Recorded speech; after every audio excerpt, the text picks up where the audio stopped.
Do you want me to do an intro-y thing, Joel? I mean, I want yeah, I want you to introduce what is this thing, Craig? What is appearing in front of the people right now?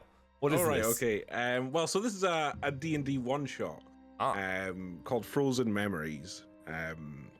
So just a tiny little bit of background. We were planning on starting a new little short campaign that I'm DMing, but unfortunately Connor's away this weekend, so I decided to do a one-shot with the lovely people around me. It's set in the same setting as where this other mini campaign will be. So it's a place called Ormheim, which is sort of a place that I've come up with. It's kind of like a mixture of like Skyrim, Northrend, you know, frozen, cold north, a large dragon population, that sort of thing. But this one shot is a bit sort of detached from the main campaign. So the players will still be playing their characters from that campaign, but I kind of imagine it taking place in some sort of strange parallel dimension. Like it's not quite canon sort of thing, you know, but it might happen.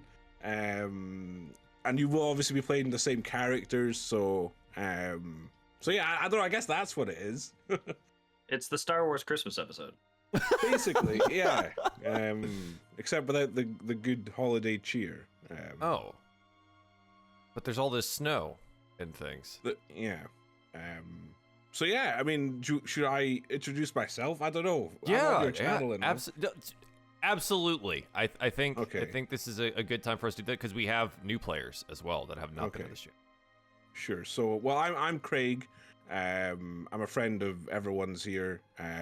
You might recognize me from Joel's Avernus campaign, or from Connor Merchant's D&D campaigns from before, from Guildgates and Goblins, stuff like that. So I've been around at this point. You know, if you haven't heard of me by now, really, where have you been? Really, all your fault instead. Yeah. Good. Excellent. We're gonna go with the new faces because I don't care about you. But the one with all the M's and the gremlins, please introduce yourself and the name of the character you're playing and the class. No, like, physical descriptions yet. We'll just get into that when we actually get into the game.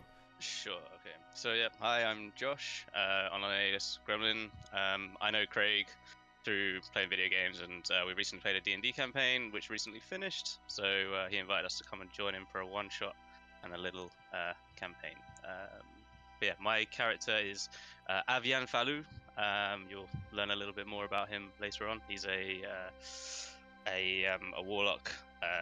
I guess we don't go into subclasses right now. Yeah, not right now. Well, we can do that when we get into it. Sure. Yeah, absolutely. And then I love your name because it's just Hedgehog, but I also like saying he-jog because it makes me giggle, so I hope that's okay. But please introduce yourself as well and your character. So I'm Hattie, your Hedgehog.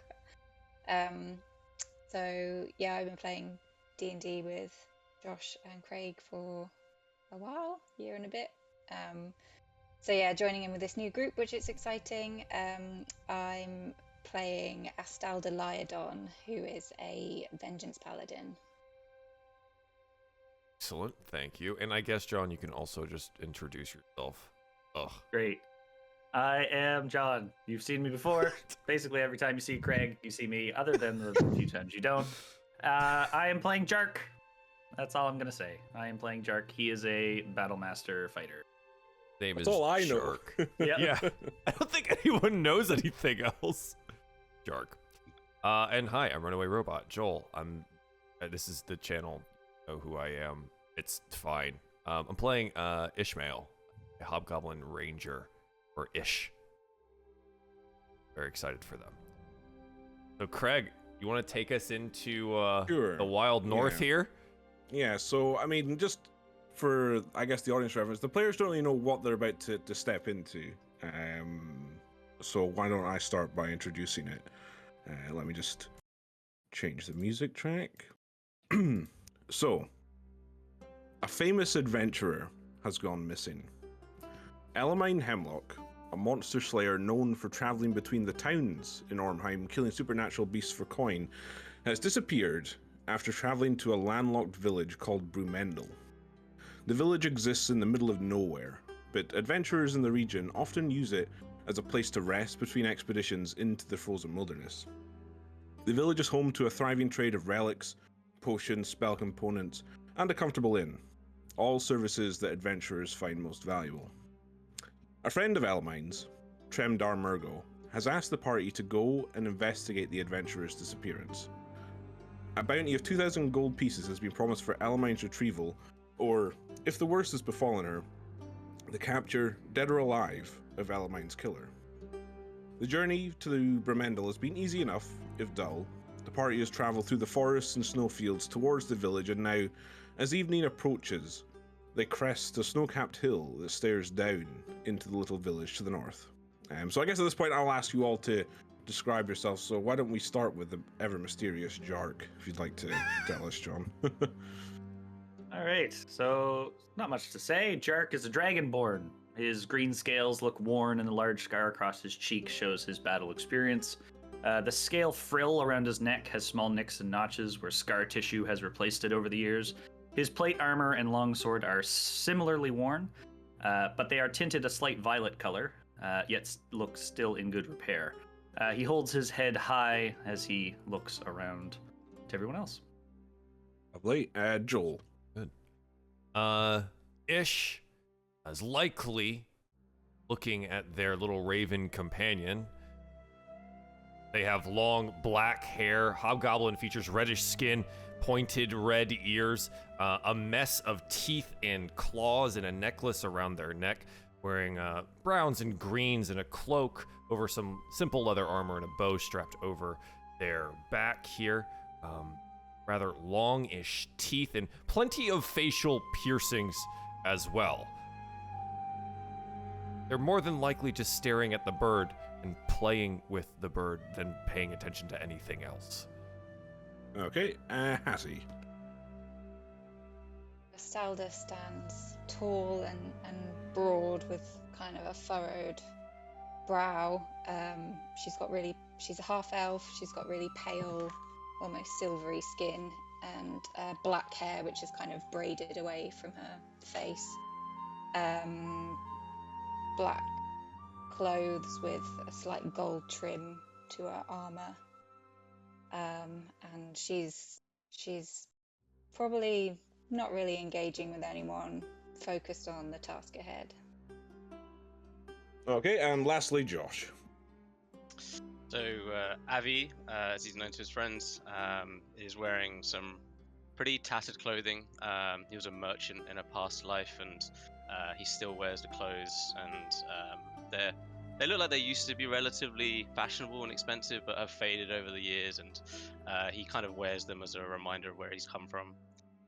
There's very little noticeable about him. He has graying hair, surprisingly so, considering how young he is, in his mid-30s or so. He looks tired and worn, but he has a kindness to his face, which means he's very approachable. He wears like a brown cloth hood wrapped over a dusty blue tunic with no armor to be seen, and some very basic sandals. The only item of note is a ring worn on his left hand, which has scuff marks and dents all over it, and is centered with a large cracked pink diamond. But yeah, he's just casually listening out for any conversations going on around him. Generally not. This man is wearing sandals. That's what I was thinking. The north of the world. All right. So yeah, obviously it would all make sense, John. I will say you guys have been provided with a description of Elamine. I'll paste it in our Discord, but I'll also read it for the folks at home. So the player characters have been provided with a description of Elamine. She is a red-haired half-elf warrior in plate armor. She wields an enchanted warhammer and a steel shield with an elaborate carving of a dragon emblazoned on the front. So, as you guys are standing on this small hill looking into the village, what would you like to do?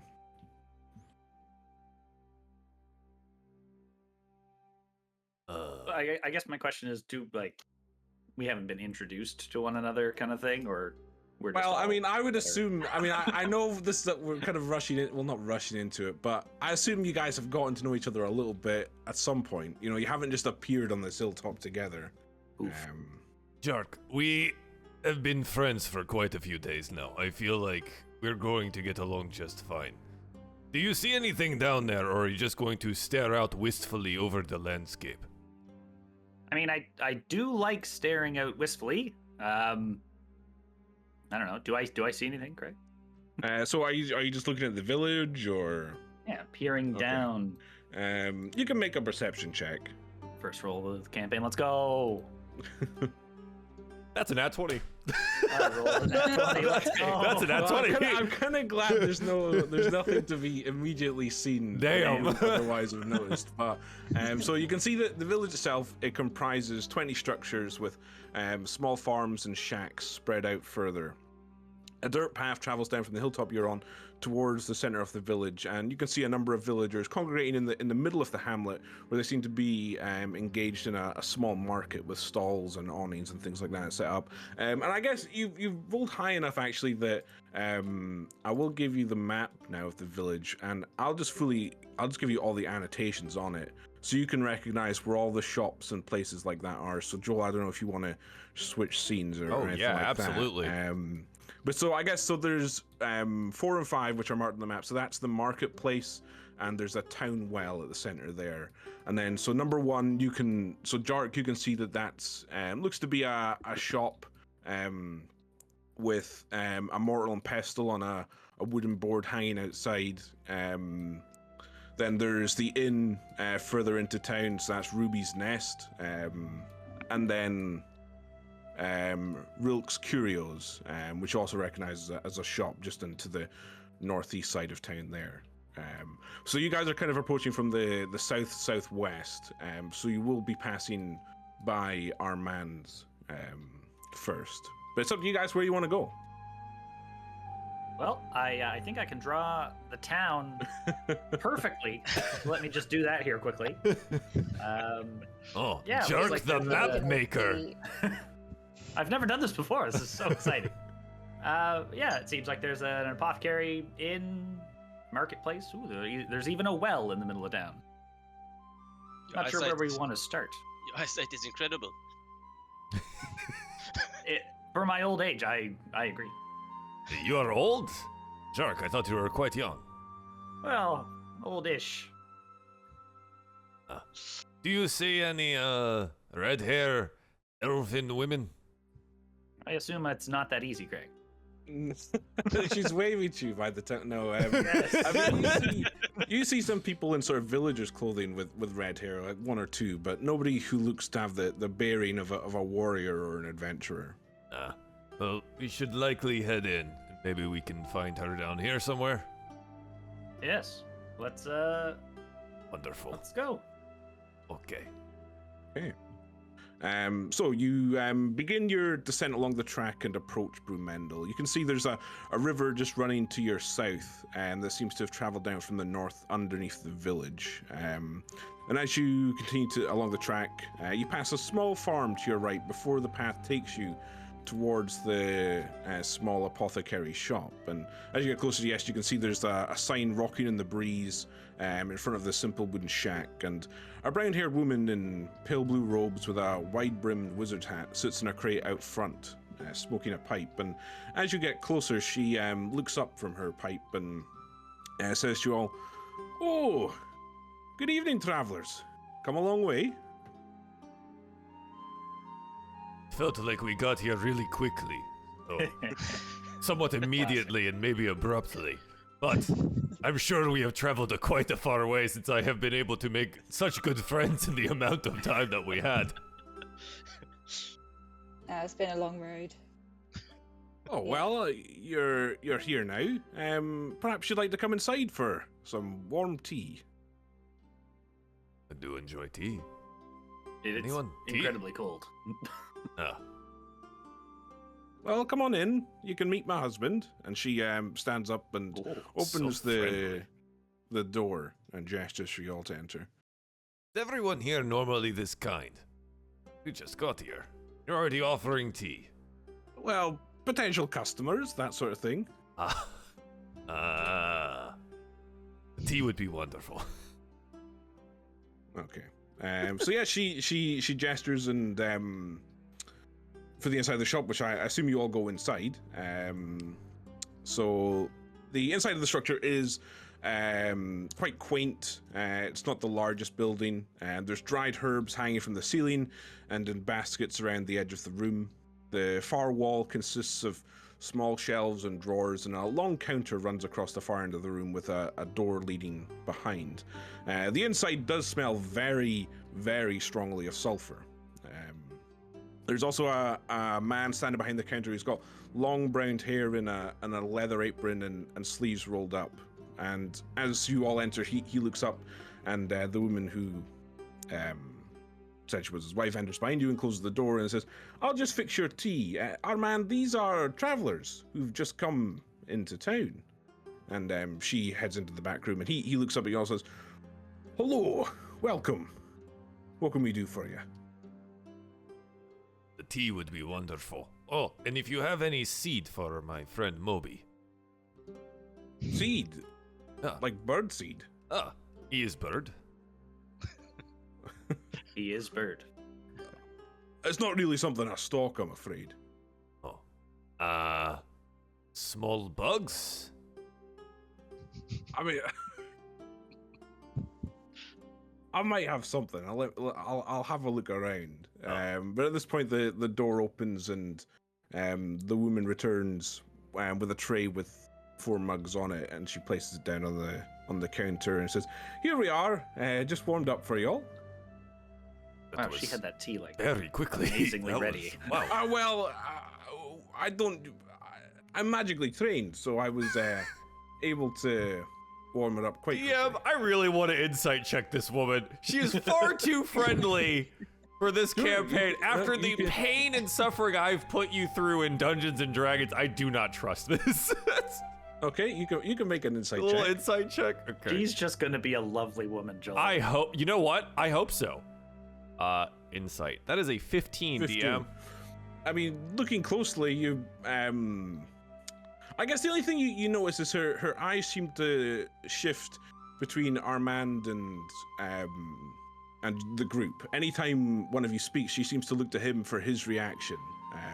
But outside of that, she doesn't seem to harbor any ill motives that you can tell. She seems a little twitchy, I suppose, but outside of that, it's hard to get a strong read.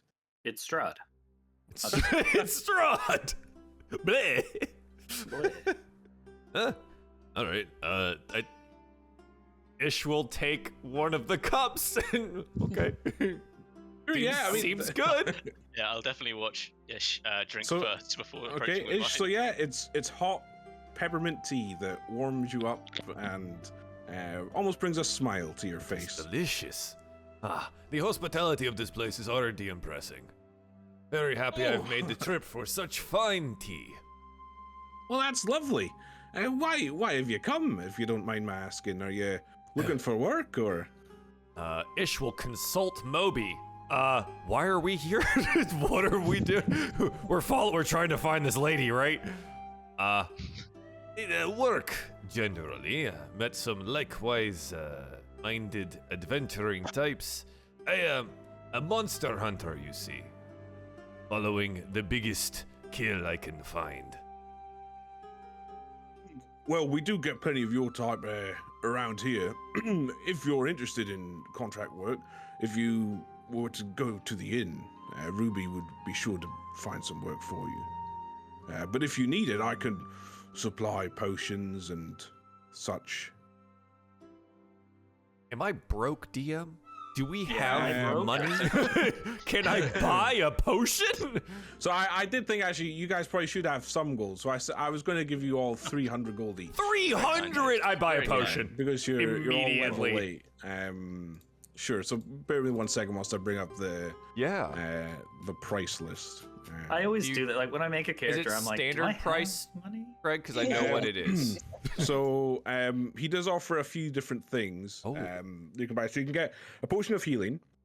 That's 50 gold pieces. A potion of greater healing. So that's the 4d4 plus 4 is 250. You can also get a potion of animal friendship for 125. I A have potion of animal climbing for 50. A potion of cold resistance for 250. Or a potion of water breathing for 250. Oh, these all seem very useful. I will take one of those healing potions, please. That Essentially- sorry, is that greater or just Oh, the regular type. I'm a little stingy when it comes to the gold, you know. Just a regular for me too. It's very cold up here. Should we get a cold resisting potion? I Sounds was sensible. thinking that. Useful. Yeah. I'm gonna take a regular healing potion and a resistance to cold potion, please. That would be great. I think that's how that math works. Yeah, no, you would have enough, and he looks at you, Estalda, and anything for yourself?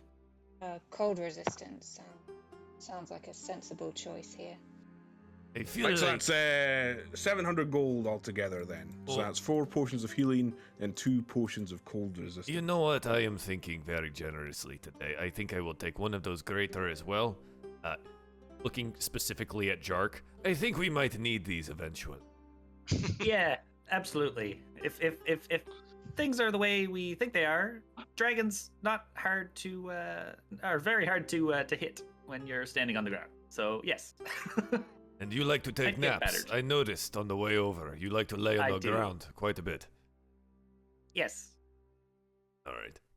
So take a regular and a greater, just Okay, so that's in 950 case, altogether. in case of emergency. Okay. So you guys are Per already shark. spending a small fortune. Yeah. At this simple apothecary. I mean, but Armand is great. Well, thank you. And well, here we are, and he lays out all the potions you required, the potions of healing and greater healing and cold resistance that you requested, and I assume you pay him the amount agreed. We murder him on sight. And the transaction is complete. Well, thank you. A good bit of business between us. So what sort of monsters do you normally hunt for, or? My favorite are dragons, really, but you know, displacer beasts, the real tricky ones, and starts like showing off scars and telling different stories about which monsters probably left them there. Some of them are indeed lies. It's probably fine. Sure. Well, Wow. By the sounds of it, you're an especially capable bunch. We try our best. Well, we do our duty. If there's gold, The gold. I'm there. If The gold is there's good. gold, that's very important. I hated giving you that money. I love the rewards, but gold is my friend. Jerk, we are your new friends. Don't you worry. We will be well worth the gold, I assure you. I hope so. You are paying us too, right, Jerk? To be friends. It's in the mail. What is mail? I am male. So- Sorry. Lord above. We should probably ask about this. Do you know where we can find an Elamine hemlock? A what, sorry? Elamine. Looking at like a sheet of paper, attempting to read the name slightly differently, hoping it gets a better response. Hemlock? A red-haired half-elf warrior. Oh, I see. She was in here about a week ago. A week ago. Yes, picking up some potions like yourselves. I think she had some business further east. Oh. Did you give any details about where she was going? I didn't really ask. Do you know who would know? Did she Well, have any likely- contacts in town? Likely Ruby who runs the inn. Or there's let me just quickly check the name. Ilya, who runs the curio shop. I believe they were Oh, quite no. close. I spent all of my gold before we went to the curio shop. Oh no! Always say. Before I spend any more of my money, we should probably secure a room at the inn. Yeah, someone's gonna have to pay for me, I think. Yeah, I'm down to 0 gold. Wait, I am also down to 0 gold. Estalda. I suppose we are maybe roughing it. I have a Can you- tent. I should be able to cover you. Oh, Astorda, that is so kind of you. Wow, we have really become really great friends over the last... How long were we on that boat? For goodness sake. A couple of weeks, I would say. These last few weeks we have become really close friends. I appreciate the information and all of the potions that we can possibly carry.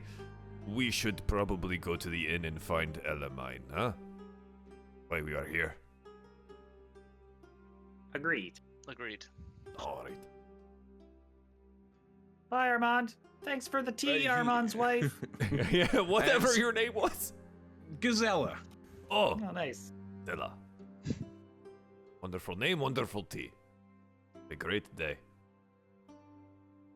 And with that, he begins to count out the gold, and I assume you leave. Did they feed Moby? I guess a small plate of dried insects was placed on the table. Yeah, during absolutely. conversation. Happiest bird. Okay. So yeah, you guys are back in the town itself. So where is it you'd like to head now? Is it to the inn or? Let's go Just talk to see to Ruby, I guess. Really taken by the idea of a curio shop, but I am broke and... yes, let us go to the inn. Okay.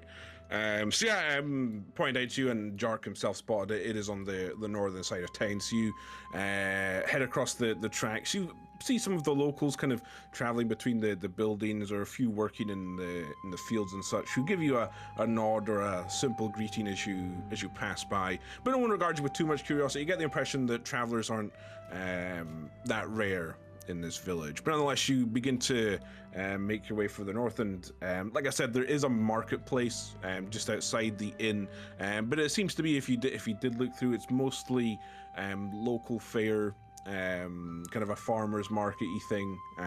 There's not really weapons for sale or anything outside of like pitchforks and scythes and stuff like that. But you're welcome to look if you'd like, but anyway, you make your way towards the inn, and I assume you're just heading in. Heading in the inn. Okay. So the inside of the inn is a large open room. Tables and benches are set out in front of you with a long bar across the far end. A staircase on the west side leads to an upper floor of rooms, and there's over a dozen patrons inside who all are wrapped in... Sorry, what was I... It's just busy. That's nice. Yeah. So there's over a dozen patrons inside, but the thing that strikes you strange is they're all wrapped in heavy furs, sitting amongst the table. There doesn't seem to be... You do see a fireplace, but it is unlit, and what small light there is through the weak sun that filters through the grubby windows. Is there any obvious sign of the innkeep? Yeah, so you can see Halfling, behind the bar at the far end, who seems to be talking to some of the locals positioned there. Estolda, as the one with the gold remaining, maybe you should be the one that talks to the innkeeper. Right, yeah. Yeah, they don't tend to like broke punters, I guess. It will be worth your while, I swear. I'm gonna try and attract her attention. Sure, so yeah, you walk up to the bar, and as you do so, she breaks off her conversation with two of the people sitting by the bar and comes over and says, greetings, traveler. Hello, good establishment you've got here. Thank you. Yeah. Do you have lodgings for the Certainly, yeah, so it's 1 gold a night. You get your dinner and breakfast thrown in. Seems pretty fair. Would it just be for yourself or those other folks you came in with? Hello. Yeah, they're with me, unfortunately. Hey. Yeah, alright, so, is that a common room or room or? Well, so there's several double rooms is all we have, so you'd have to share, I'm afraid, with one other person, obviously. Being there's 4 of you, I assume you would take 2 rooms and 2 rooms in each. Two rooms is good. Yeah, that's would be 4 gold, and like I said, I'll fix you dinner and you'll get your breakfast as well. I think we'll be it'll be a short stay, but we'll keep you posted. All right, just passing through, is it? Yeah, we're actually looking for Elmine Hemlock. We've been tasked to find her. Oh yes. She accepted some work from me actually. Though I don't think it panned out too well. There's a job I sent her on that took her out east, and well, that was about a week ago, and well, she hasn't come back. You can give us some information about where she was headed and... Are you looking for her? Yes. Well, yeah, like I said, she was hunting, well, the locals have christened it the White Wyvern. Not the most imaginative, but yeah, it's a wyvern that is located on Monument Peak to the east. She set out to slay the beast. Dirk, are you getting this? Write this down. I'm writing as fast as I can. My chicken scratch is terrible. Stole the White Wyvern. We need more details. White Wyvern, yes. Where is that?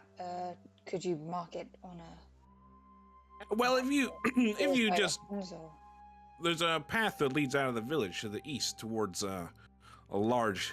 well, it's not quite a mountain. Not quite... I don't know what you would call whatever's between a hill and a mountain. It's not quite that tall. A peak, let's call it that. So Monument Peak is where the wyvern has taken nest. We were hoping that Alamine would deal with it because, well, some of the locals like to go there and pay homage to gods. There's a few different shrines up there. She didn't return. This wyvern has been there for a long time, or what? Oh, not too long. The last group to head up there about a month or so ago reported it, and we were looking for the sort to deal with it. If Elamine's not succeeded, then I'd happily hire all of you to do it. What sort of reward are you offering? Oh, I'd give you the same deal I promised Elamine. It would be 1,000 gold for the creature. Or, well, its death, I should say. And I assume anything we find on the job we get to keep, or...? Well, so long as you don't loot the local shrines on top of the peak. Oh, of course not. I would never do such a thing. But, We would not be so dishonorable. Just shiftily looking at the others to see if they react. No, I would never disturb the shrines. Not for the taking. But everything else, Even I have some honor. I was wondering if I'd be very happy to help, especially if it helps us find Elamine as we were supposed to. I was wondering if we could include a few more nights of board, if needed, in the contract for our lodgings here, in case we ever need to, just so that we don't have to keep paying you a gold every night. It would just be easy to. Sure. If you're successful, then yeah, you can stay here for a week without paying for your room, as far as I'm concerned. Nice. I'm going vacation after this. Yeah, just like look at Shark and say, "With a week, God, wow, this is Look at the good." dragons. Great. The monster. What are we talking about here? Well, I haven't seen it myself, but as far as I know, it's a fully grown wyvern. Are you quite a capable bunch? Have you fought a wyvern before? Aye, yeah. I fought 2 wyverns one of the times. Just me and Moby. Back to back we were, and they were stalking us, surrounding us, getting ever closer. I fired off a shot. Moby screeched out a battle cry. Do I believe it? Sorry. I get a little just carried doesn't away. believe him already. I think we have good knowledge in the party then. Well, it seems like you're a capable enough bunch, and I assume that this wyvern will be no trouble for you. Yes, not at all. Is it Did wyvern? Element go by herself? Yes. Wow, she must have been quite a strong person to try and take on a wyvern all by herself. I mean, I mean, there's 4 of us, and I'm still a little scared. Well, you have a hard time believing that, but this one told us he fought 2 at once with only his little raven, and you don't bat an eye? I mean, I don't believe him at all. Well, what? Jerk! I am a professional monster hunter. What do you think? I mean, this is what I do. I get that, but I'm also privy to dragon and wyvern fighting styles. I don't understand how you could have taken 2 at the same time, to be honest with you. Very carefully. Good answer. Jerk's starting to believe him more. We can handle it. Yeah. Don't worry, Jark. It'll be fine. Now, whether or not Elmine is alive, we'll find out. That's for us to find out.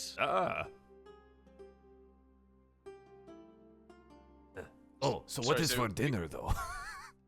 Well, it's just a cold meat platter, I'm afraid. That is fine, I suppose. Do you have any feed for the bird? Well, there's some grain for some of the horses. Is that thing going to be a problem? Why would Moby be a problem? Well, it's not going to do its business all across the bar, is it? Is that a problem? Well, as long as you clean it up. Oh. Fine. I will make sure Moby doesn't just do his business everywhere. I have to ask, why is it so cold in here? I'm sorry. I normally an inn has a big roaring hearth and there's lots of people. There's lots of people, but everyone seems bundled up. I'm just kind of wondering, is it to save firewood? No, we're all a little on edge. A building burned down here not too long ago, so I've kind of sworn off open flames for a little while. Seems a bit extreme to just sign off all fireplaces because one house burned down, no? Well, you can't be too careful. It's a cold place up here. If your home burns down, you're kind of stuck outside. So. But we are basically all stuck inside at the moment. It's. Well, you can wrap up warm, but please don't light the fires. Yeah, sandals were a poor choice. I meant to ask you about that. More practical footwear for you. Is there maybe a cobbler or a boot shop we can find beyond better shoes? No, don't worry about me. Honestly, Look at your toes, okay. My friend. They are already black and blue. You're going to lose a few. If it get too cold, I can change my footwear. Don't worry. All right. I'm gonna have to call you Avi Four Toes.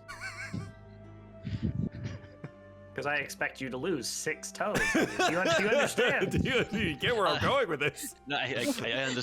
Chuck. It's a complex joke. No. I have spare boots if you need them. You have the same foot size. Look up at Estalda. This definitely isn't going to work. Also, side note, but I absolutely love Craig's halfling impression. Love that. Oh, thanks, John. So, what time of day was it?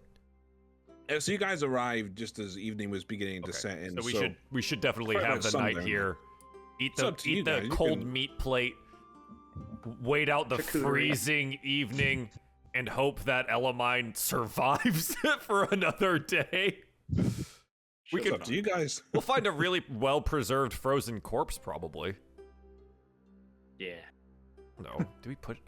I'll leave it up to you all. I'm down to push out, or we did just pay for the rooms.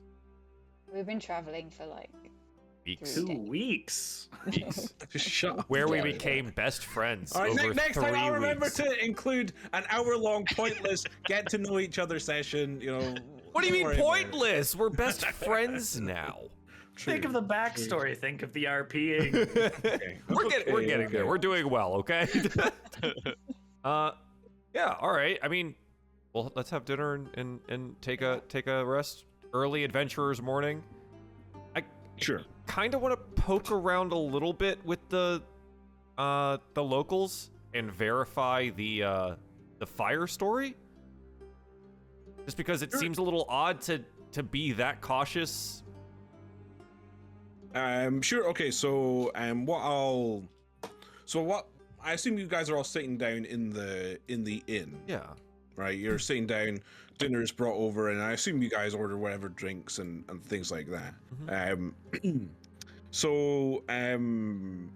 In terms of sort of asking the locals, there's plenty of them within the bar. There's some up by the bar itself sitting on stools. There's some at tables around, a few sitting just by themselves.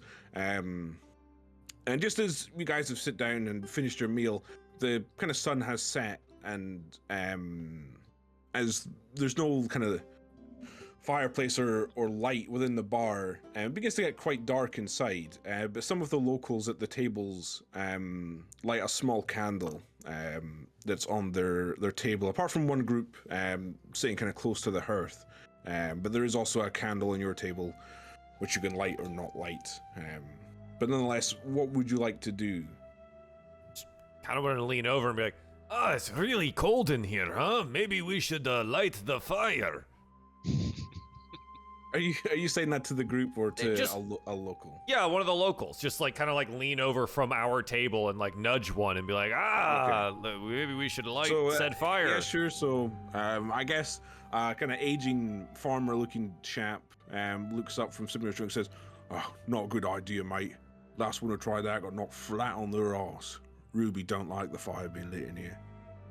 Is this a recent development or has it always been that way? After a building burned down, Ruby's become a bit paranoid, I think.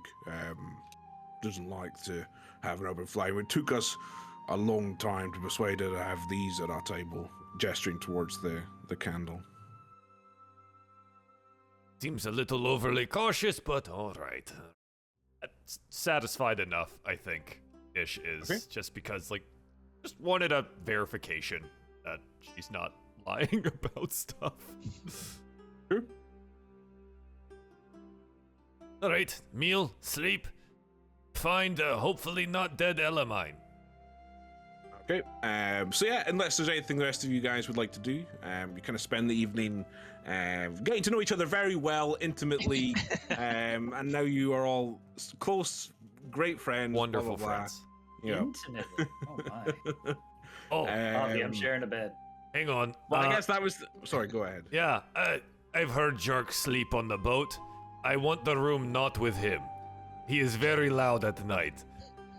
So It's the night terrors, I think, that really do it for me. I feel like we should draw straws to see who has to sleep in the same room. You're not really selling it to me. I'm not trying to. Avi, the real key is to fall asleep before me, and I fall asleep very quickly. Watch, just like fall asleep at the table. Oh yes, I also have narcolepsy. Narcolepsy? Narcolepsy, nice. Oh gosh. Yeah. I will make little splinters from like probably the table and all right, draw. Whoever gets the short splinter has to sleep in the same room as Jark. All right. So what you can? Oh God, how do I even roll? Is there even a way I can The roll? The this? chance. It's just chance. Well, the thing is that there's three sticks, right? So I mean, there's you can can't you like use the /R space 1d3. You can roll a d3.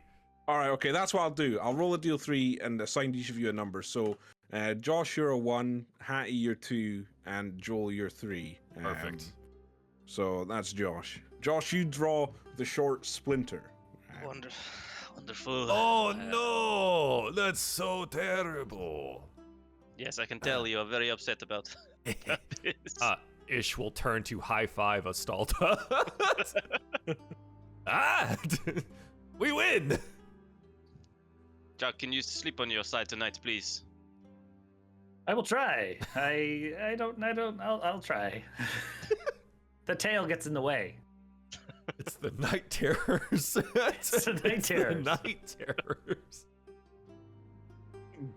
Yes, let's eat, drink, and be merry, and then set off tomorrow morning. But not too merry. Early morning. My name's Okay. Jark, not Mary. Right. All right. So you finish up your meal, your drinks, and head off to bed. So I assume that you'd be told that it's the first two rooms as you head up the stairs. They're alongside one another.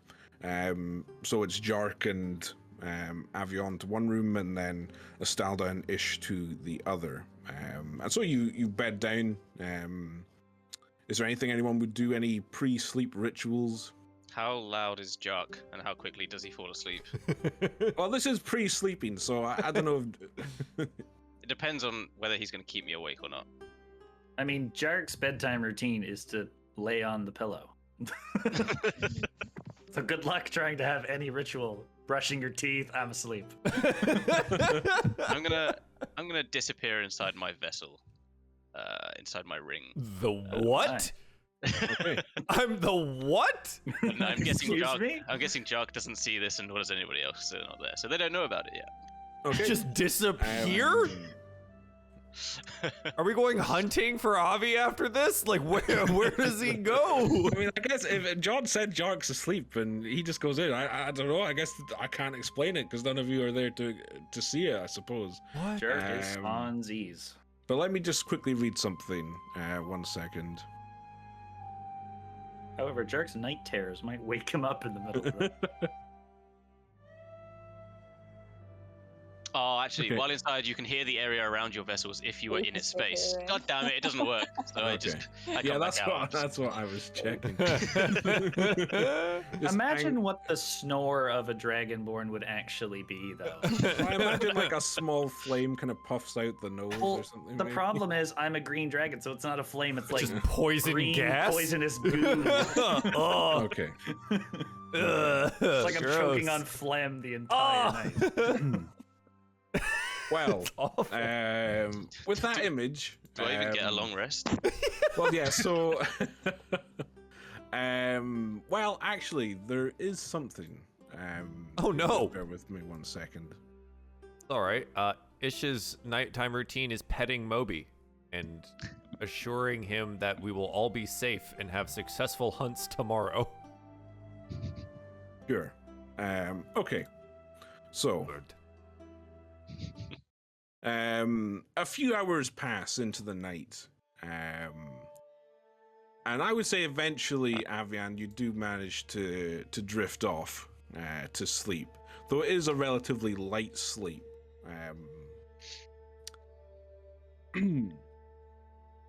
1 second. Okay.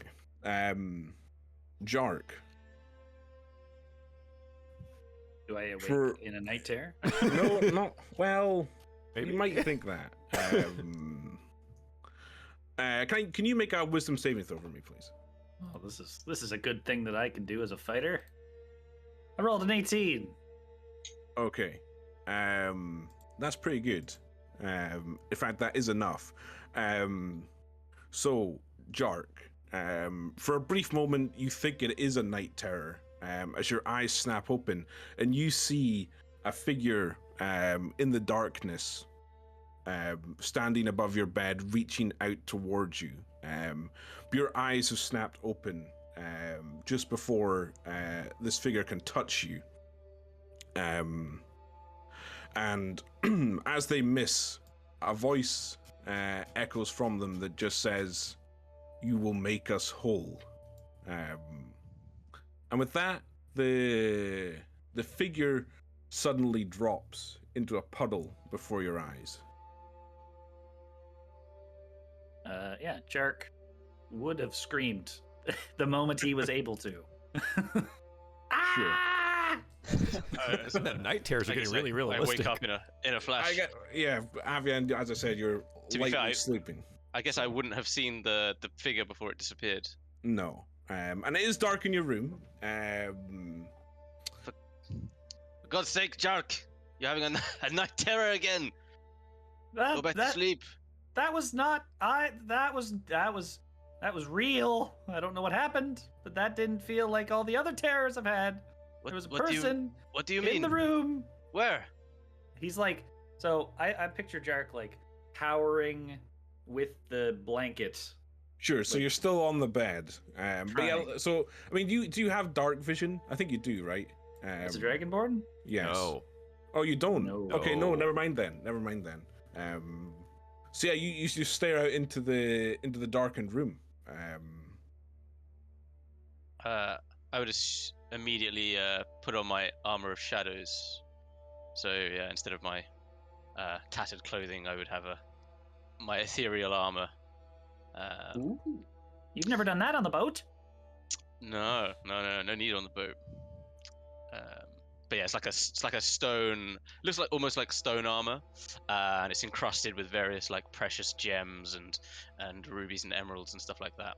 My hair goes white and my eyes go pure green. But yeah, I look a lot warmer than I did before. So where did he go, Jark? I see no one. I guess I see very little. I don't have dark vision either. Nice. Light a candle. He disappeared.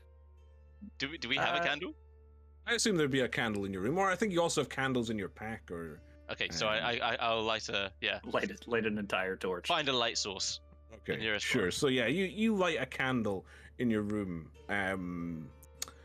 There is no sign of a figure, and the door is closed. However, before Jark's bed, there is a pile of some sort of green ooze with red veins running through it. Hate that. Don't like the look at that at all. Should we get the others? I think someone should stay here in case the ooze starts to like eat away at the floor, as I'm pretty used to that being the case. So why don't you go fetch the others? I'll make sure the ooze is still here. Take care. I'll be right back. Yeah, I'll go and wake the others. Yeah, you do that without issue. So you step out onto this landing, lean to the other floor, and you knock on your companion's door. And I would assume that, I mean, John, you gave a pretty convincing, blood-curdling scream, so I would assume that Ish and eyes open, just waiting. Yeah. I think just talking to Astaldo the entire time, like, maybe this is the time that the night terrors actually got him, huh? He's so loud. I thought the wall between us would be enough, but here we are. Ish is not a night terror. There's someone in the room. Huh?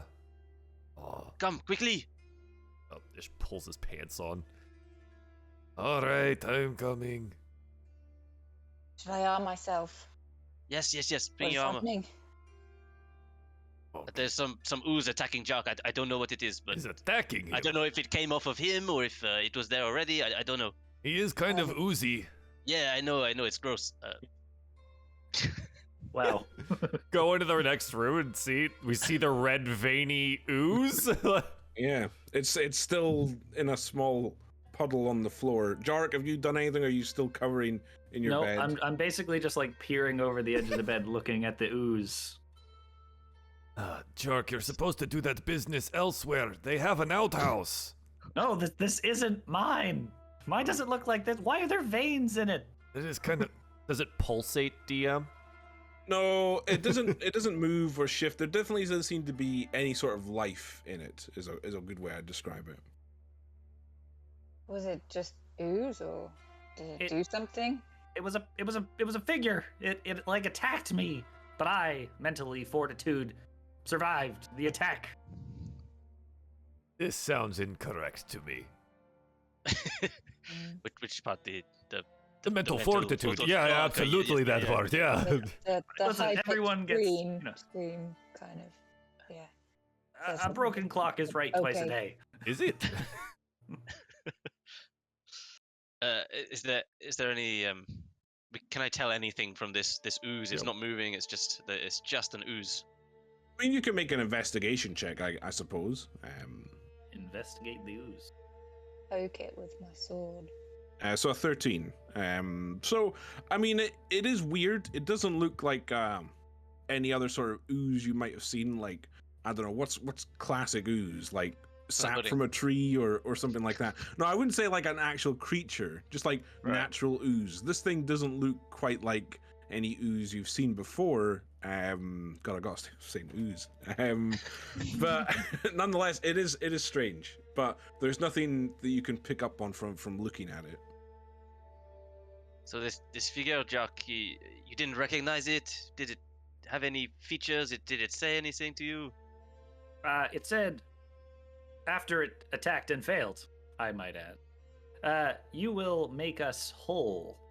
Whatever that means. And normally my night terrors don't say anything to me. They just scare the living bejeebus out of me. So this is new to me. And unless I'm going slowly insane, I think this was something trying to stop us, or stop me for some reason. Why would they want to stop you? I don't know. Jark the Chosen One. Make them whole. Sorry, I shouldn't be joking about your night terrors. It's terrible. I hated it. So at this point, I would say you guys have been kind of stomping around and making enough noise that there's a knock at the door to the room you're in, and you hear Ruby's voice saying, hello, is everything okay in there? I'll answer the door, fully armored with my sword out. What's going on? Seems one of our party's been attacked. We think. Sort of. Attacked? By who? A dark, mysterious figure. I'm not sure about that, but... Show her the ooze. I show her the ooze. What is this? Well, I can't say it looks that... Is that from him? And she nods at the... You know, we all said the same thing, but no, he says it's not from him. I can show you what mine looks like if you'd like, but it doesn't look like that. Oh, no, It Jark, might be don't. helpful to compare. No. Don't, no, don't. No. Definitely not a good idea, no. I mean, I'm not too sure what that is. I haven't seen anything quite like that before. I mean, I guess I'll get it cleaned up. You're welcome to use another room if you'd like. Never seen it. I don't want to be alone right now. I mean, maybe it leaked through the ceiling or something. Ish looks What up. do you tar your roofs with? Yeah. Does it look like there's a hole in the ceiling? Looking up, you don't see a hole in the ceiling. Just paneled wood. Not sure how it would have gotten through that. Quite a large pile of ooze. Jack, he also clearly saw a figure that turned into this ooze. He's not lying to you. Yes, it basically melted into this pile of ooze. I see. How many drinks did you have? Only 3 or 4. That's not too bad. He's a big guy. Well, you know how it is sometimes, when you wake up after a nightmare, you see things. It might have just been that. I don't know. This is all very new to me. I don't like any of this. This is strange. And it had to have happened to me, of course. Ruby, do the words "you will make us whole" mean anything to you? And not that I could think of. Got any weird cults in this town? Cults? Not really, no. Well, no, I should say. Not really, but a flat no. I guess we'll take another room, Jack. There's not much else we can do. Yes, please. One with less ooze, please. Well, I assure you, all my rooms are clean of ooze, so... Clearly not. I mean... Well, I'm just saying, I think he might have brought that in with him. But anyway, so I assume that she leads you to another unused room. Very similar in setup to the other one. I said, well, you're welcome to it. I'll get that cleaned up and I'll see you in the morning. Thank you, Ruby. You're going to be okay, Jack. I think so. I mean, I don't feel bad. It doesn't seem like it was something I did. I'm not known to doing that. Yeah, I mean, that was weird. Okay. Maybe you can stay awake and I'll get some sleep. Because it might be a better sleep for me in that case. You go ahead. And I just want to note that the moment he falls asleep, I would also try to fall asleep. Okay, sure. So you all bed down, yeah. So is there anything anybody wants to do, or are you all just going back to sleep? Can I? What do you think, Ish? Can Ish didn't do like a little insight on Ruby? Just like was she being honest about not knowing anything about any of this stuff? It sounded that way, right? Check. But like, I want to get a feel for what Ish thought. It's a 19. I would say, what I would say is that she didn't seem surprised by what she saw. Right.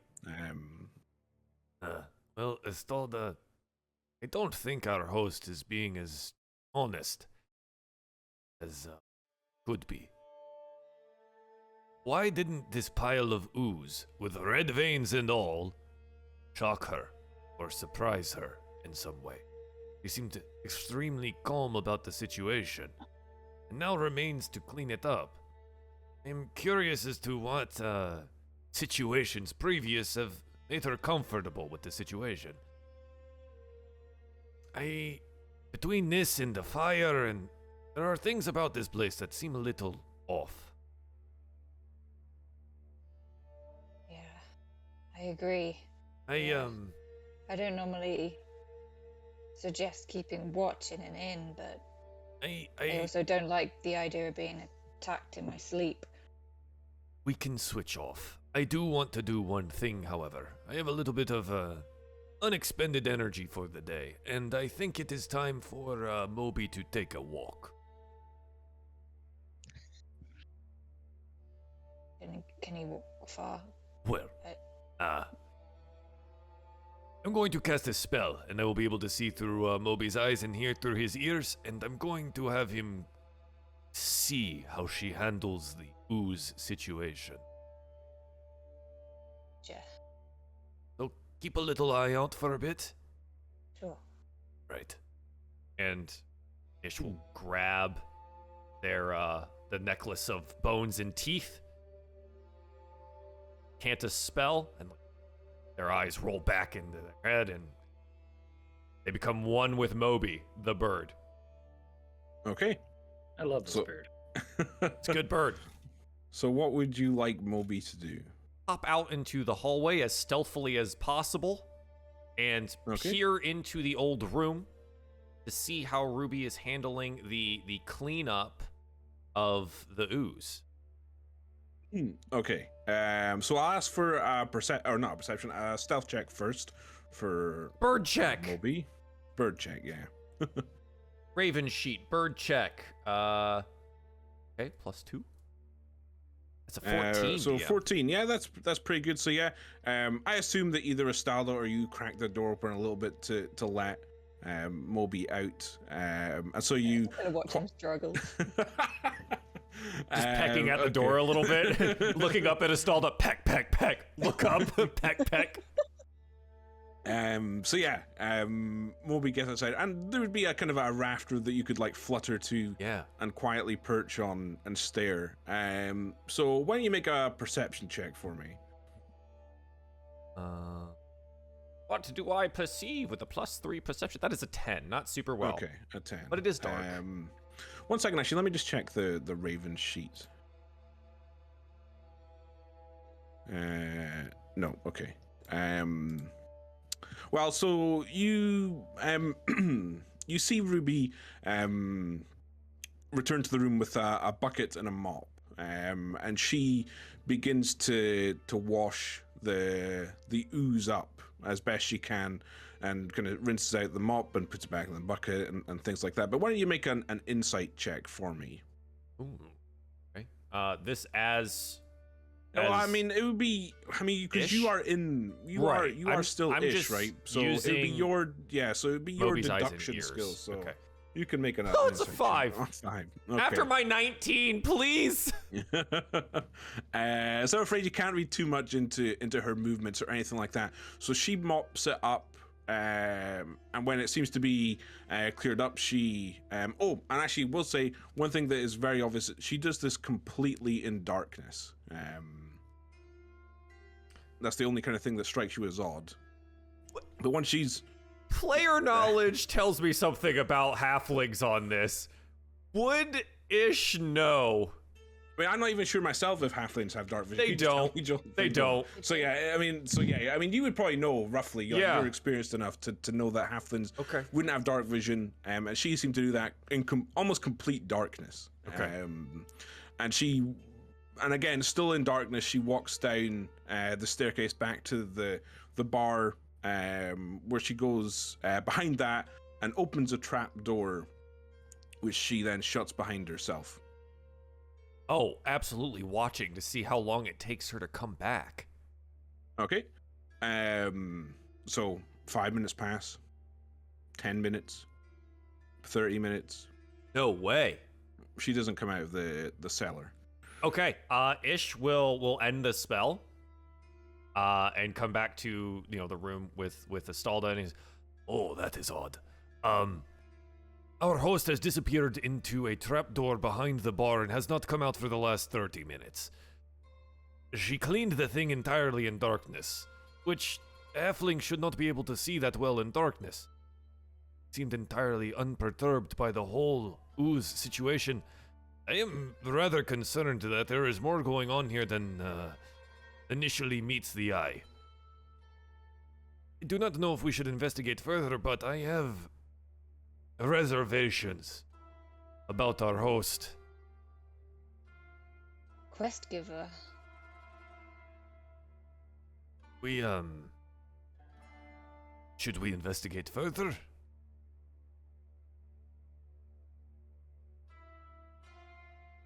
Do you like to know that I can trust the people that have employed me?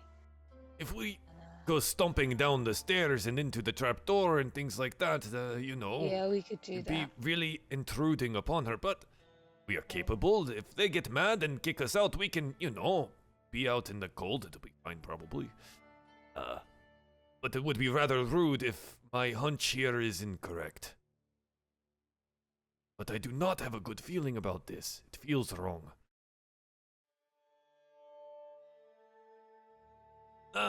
Estalda, other paladins I have known in my time were able to smell things, particularly smelly smells that smell smelly about people. But, not their smell, their...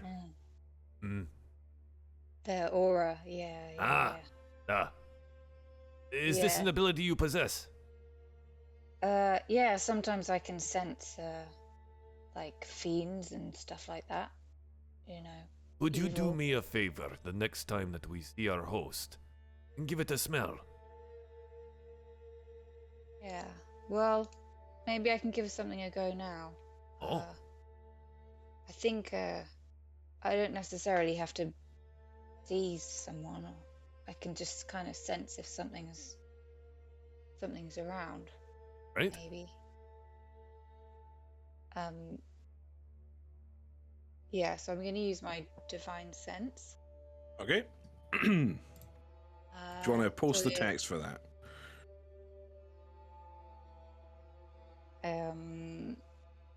The location of any celestial fiend or undead within 60 feet. Oh, that's not behind total cover. All Yep. right. That's always the limitation for Okay. this. Damn. Why I never use it. Mhm. Basically have to be right in front of them and be like, are you a fiend? Yeah. Nothing now, but maybe in the morning. Should we grab our friends and go to the trapdoor, or do it now? I'm feeling very uncomfortable. It is not a good feeling. There is something happening beneath us, and I would like to know what it is. Sure, let's get their opinion at least. Go knock on our friend's door, meeting up with Okay. Moby just outside the door, waiting for me to open. Oh, sorry, buddy. Come here. Knock, knock. Avi, Sure, so... Jark. Yeah. I guess I would wake up before Again. Jack. I apologize for disturbing your sleep. We need to talk, and we maybe need to move quickly. I am not having good feelings about our host. I watched her clean the ooze in complete darkness. She seemed unperturbed, and then she disappeared with the mop and bucket behind the bar under a trapdoor, and has been there for over 30 minutes, 45 minutes at this point. I don't think... Is her room down there or elsewhere? Do we know like where she stays? Have we? We haven't seen Don't anything. know. We haven't really taken a good look around Right. the bar's sort of exterior. Yeah. So it's up to you guys what you'd like to do. So out of what we know so far, she did this in darkness. She said she does not light the fire because a house burned down, but someone else just said that she does not like the fire. No, they said there was a fire that had spooked her as well. It kind of checked out, but it seemed a little overly cautious, yeah? We Yeah, don't know I what think so. started the other fire, we don't know the context of that. And she seems so calm. You heard us when we see the ooze on the ground. It is alarming. Jerk screaming out in the night, and what does she do? She say, "Here, have new room. I clean it up." No shock. Yes, I agree. We should find out what's going on. And if worse comes to worse, we spend the night outside. You know, I just do Jark, not have a good. you are awake? Yeah. Whatever you guys want to do, I am behind you, Jark, ready wake up. ready to go.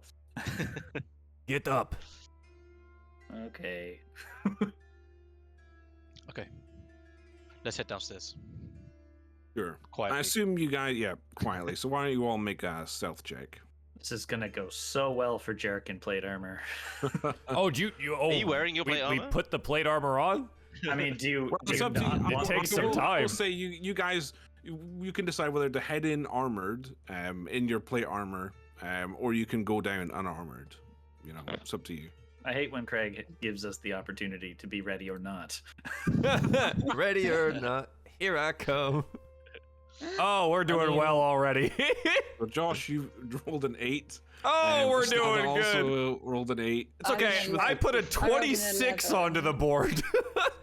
I've got my boots Oh! of elven kind. Oh, that's right. Yeah. skills, Okay. so Well, so Stella it's gets still an an 11. 8. Just be a straight roll. It's but still an an 8. right? Yeah. Okay. Still an 8. And That's Shark, you rolled a 5. So you Oh, guys God. really are not quiet at all. Oh my as you gosh, begin you to are go all down so loud. What is the point of this? Oh. Ish, you woke me up. Oh my goodness, I should have done this on my own. Oh. So yeah, you guys descend Right. the stair. Sorry, go ahead. Sorry, to us. If I noticed how loud I'm being. I'm gonna fly instead, just off the ground. Okay. So you fly. Yeah. You take off. Can I notice how loud everyone is. I'm gonna spend another spell slot, and I hate doing this. I'm gonna do Pass Without a Trace. Okay. And he goes, You are So all so loud. You are all so loud. grabs it, says a little spell under his breath, and just shadows spring up and encompass everyone and dampen the sound. It's like, Now be quiet. sure. So I'll just to save time, I won't ask you all to reroll. We'll just add a 10 to each of Yeah, your that's- rolls. thanks. And yeah, so you make your way down into the main room of the inn. And so Ish, you saw Ruby go through a trapdoor behind the bar. Is that where you'd like to go? I'd like to take a quick look around the bar area, maybe into the back room or something like that, and see if there is a room that Ruby was staying in, because she got to the room with the ooze pretty quickly. There wasn't that much conversation previous to that, and she had to be close enough to hear Jark. Yeah, Jark was loud, but she at least needed to Sure. be somewhere in the building, right? Yeah.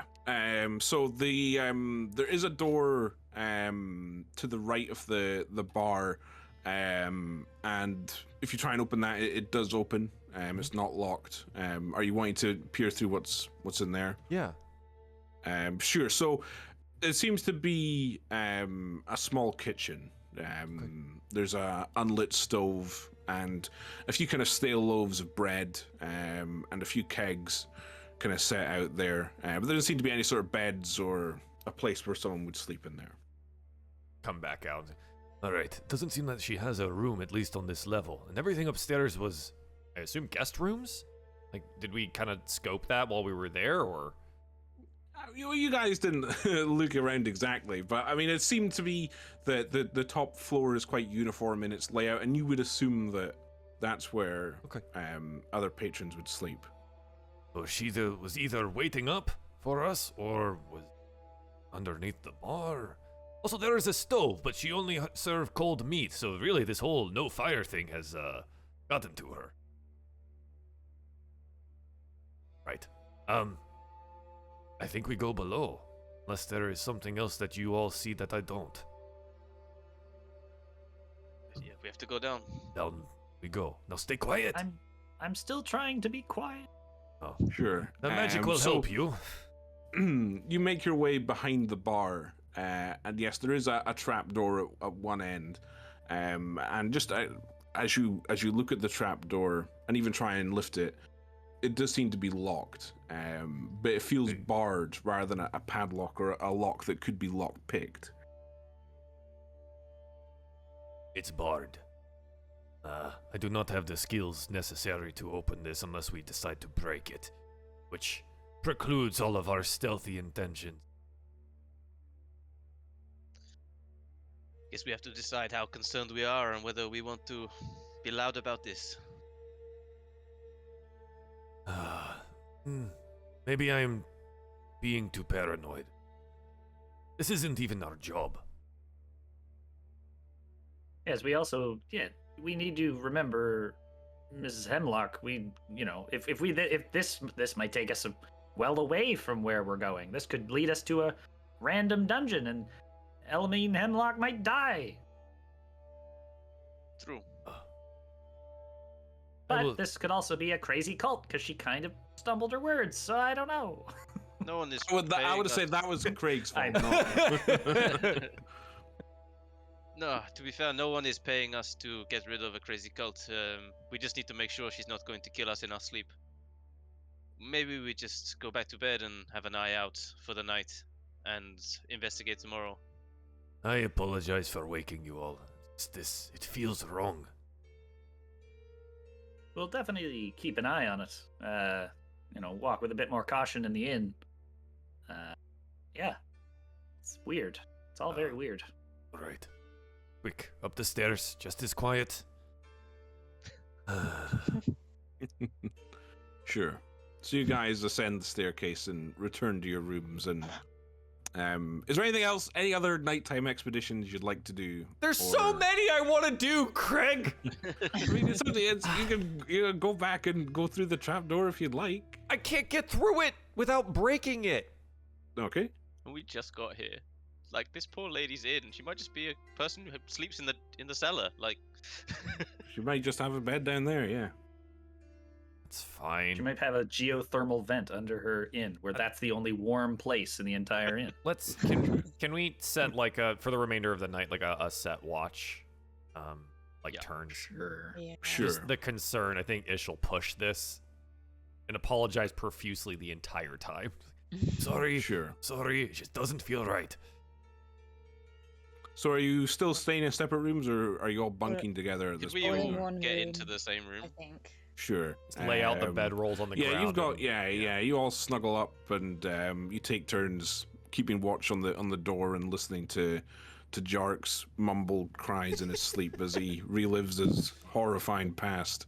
But nonetheless, I will just skip through. You won't worry about perception checks. The night passes uneventfully, and you all complete a long rest and wake up the next morning. And before we get into the next section, why don't we take a break there? Because I do need the bathroom. Yeah. Bio break. I want to go underneath so bad. But yeah. You can. You still can. Okay. All right. Let's take a quick break, and then when we come back underneath the bar, I'm going. All right, I'll be right back. Swan dive. Yeah. You've completed your long rest and woken up the next morning. As I said, the night passed uneventfully. What would you guys like to do? Go down the stairs and see if our innkeeper is there. Sure. So let me change from this kind of spookier music to... Yeah, to purposely spooky. Something a little bit more pleasant, I guess. So you wake up the next morning and descend the staircase to the main floor of the inn. There's a few locals who seem to be eating breakfast at a few of the tables, and you can see Ruby is behind the bar.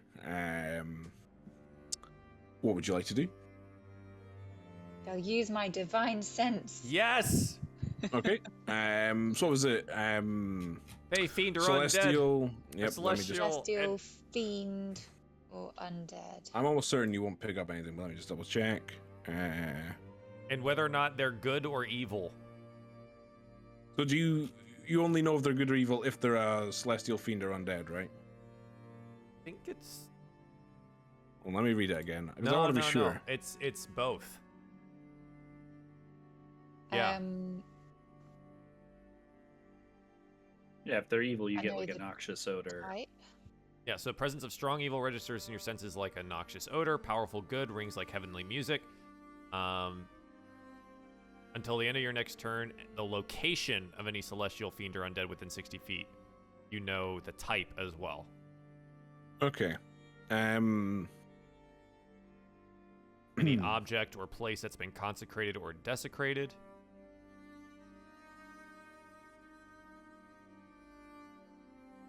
No, I would say you don't detect anything. Not obviously evil. Damn. Or obviously good. All right. Well, maybe this Well, I is mean, a does problem it for does another it time. does it detect goodness or Yeah. I Powerful don't good think it rings does. I like think heavenly that's- music. Yeah, Okay, but well, there's I think nobody that's who's- just flouncy words. Like, I guess there's nobody who I would say is strongly evil or powerfully good in this tavern. Oh, I resent that.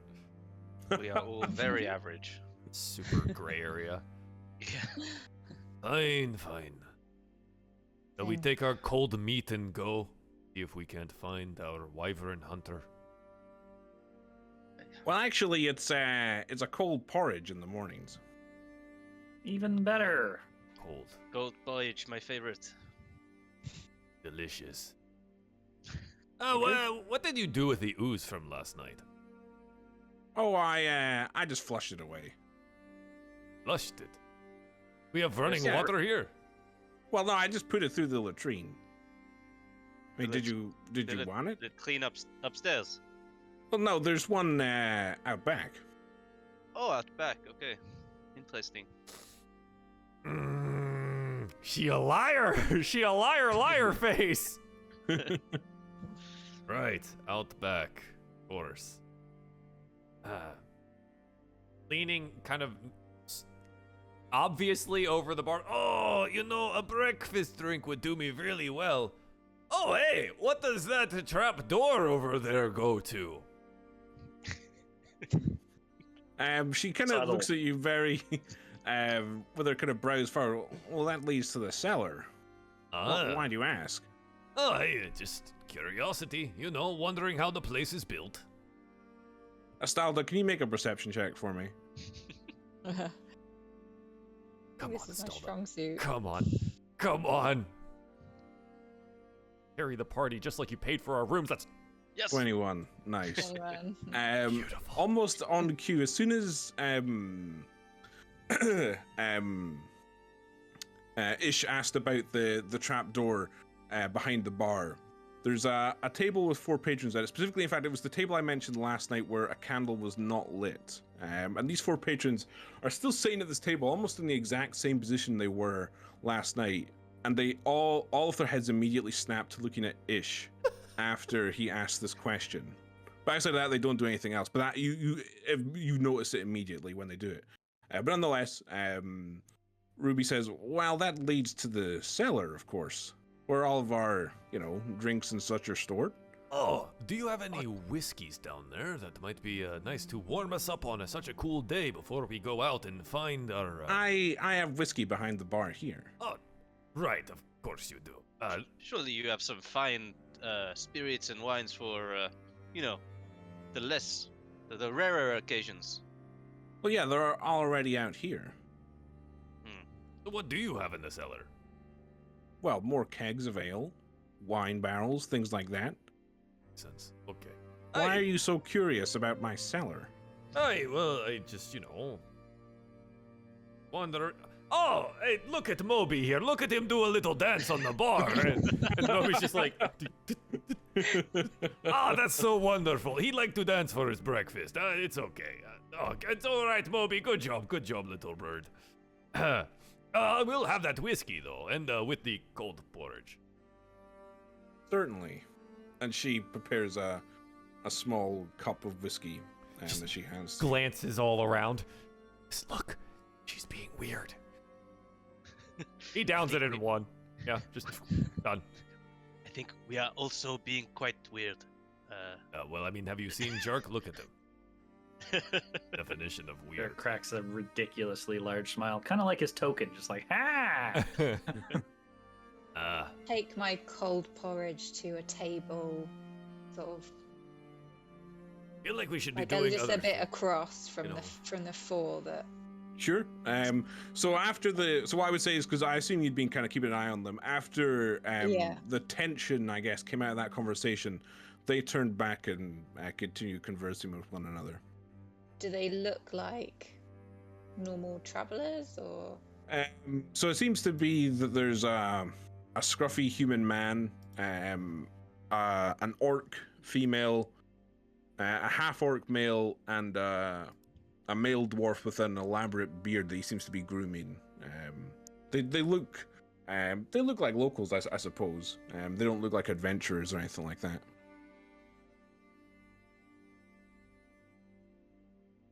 Stala, you seem to be eyeing up those 4 people over there. What do you know about them?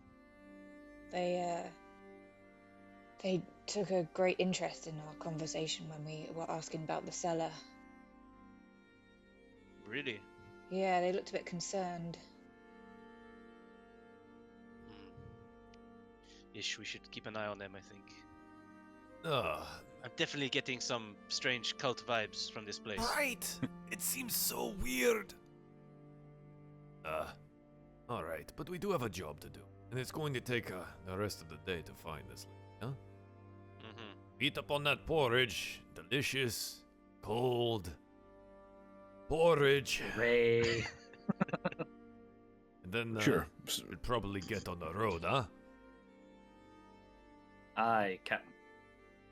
Okay, yeah, so you eat the cold porridge, which is about as delicious as it sounds. So what is it you'd like to do next? Would you wish to set off, or? Yeah, God. I feel like there's something here, but I There's a giant treasure trove Okay. underneath have this cellar. enough yet, and Okay. spend the rest of the day looking for it, but like, we do have a job. If Ruby was the one who attacked me, I'm going to lose my new. Like, it's. I'm going to be so sad. Of course she was. I mean, at the moment we are being blocked by a single bar on a trapdoor. Surely there is another way around this. Maybe we do it once over outside. Yeah, I think we could have a look for See if there's other entrances a to the cellar door or something. Sure. Yeah. alright. So you guys, you're leaving the inn, are you? And you want to take a circuit around the building? Like elaborately wave. Oh, we are leaving now. Going to go find Elamine Hemlock. Thank you And for the your... White Wyvern, right? Yes, of course. Well, good luck. And so you all step outside. And do you want to make a group? Well, one of you can make a perception check at advantage as you are searching around the building. Ooh. Who's the most perceptive? I think that might be I think you. it's me. I have a +9. Yeah. Go ahead and Oh, roll that at yeah. advantage Yeah. too. It's gonna be me. That is a Okay, 20. a 20, non-natural 20. Sorry.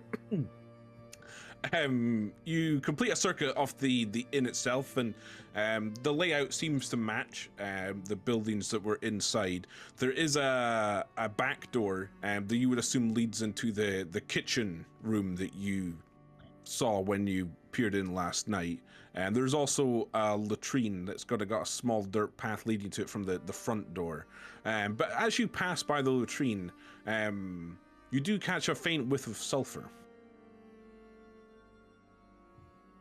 And brimstone? Just sulfur. All right, I've got a whiff of something here. I'm gonna go take a look at the latrine real. Okay. I know. You do you. Yep. It's all right. Ish is gonna investigate further. Okay. So yeah, I mean, I won't ask you to make another roll or anything like that, but as you look closely at the latrine, there definitely seems to be a source of sulfur coming from the, I guess the hole. We'll call it. No. As well as sort of the other smells and things like that you would expect to Is find this around like a latrine. normal? And like in this world, is sulfur from a latrine normal? I wouldn't say so, no. Shoot. I peer into the hole with my dark vision. DM, what do I see? Well, I won't describe all the wonderful things you see. Perfect. But it seems to be just a hole that feeds underground. Listening closely, you do hear a distant sound of running water. But there's no things waiting to grab you. There or was no anything like that. exterior cellar door around the inn? Like a No, nothing that you could see now. come back out. Smells You like always look at your own shit. No, it's the smell. This doesn't sound any better. It smells like sulfur. But normally latrines don't smell like sulfur, you know. Not sure what to I make of know. that. I feel like my paranoia is getting the best of me. Let's just go. I have put you through enough. Okay. So, you set out on the path east, and I'll just kind of cut this short. Basically, there's not too much to see. It is just a small path through a snowy woodland. You don't get attacked by anything, and there's nothing that quite grabs your attention. It's fairly mundane walk for one night. And again, I'll just kind of speak to this because I promise there's nothing to see or find. So you complete a long rest and wake up the next morning and set off. But around about halfway through the day, and you can begin to see what you would assume to be Monument Peak in the distance.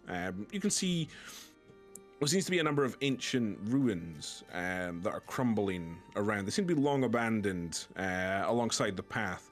And all that's left is kind of a certain number of crumbling stone walls and where buildings once stood. But outside of that, you can't see too much unless you wish to look inside the buildings.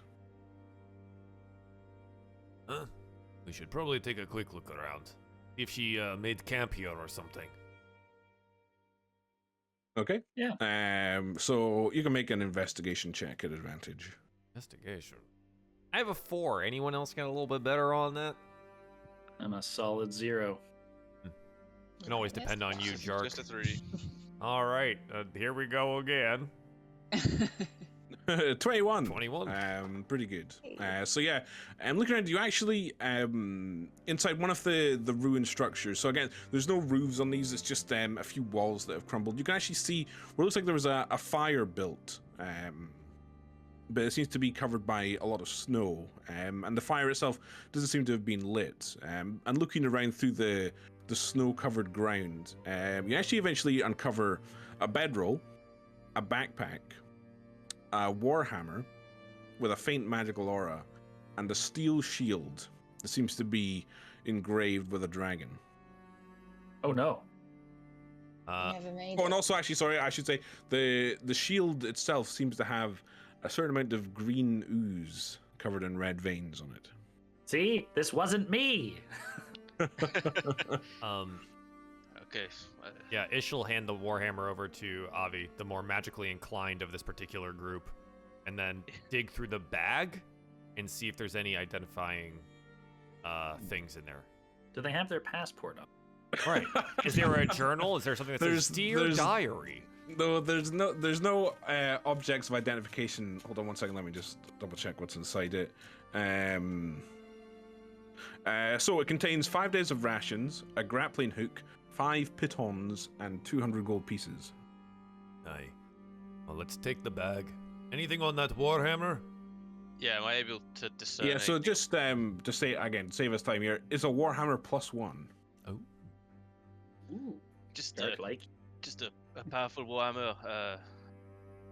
with a magical aura to it. This is definitely been owned by someone powerful. I guess it's our quarry, the person we're after. Think so? I mean, the shield with the dragon. I suppose we that's one did of get a their- rather specific description of You did steel get a shield with description, elaborate yeah. carving of dragon on front. Yes, that's true. Yeah.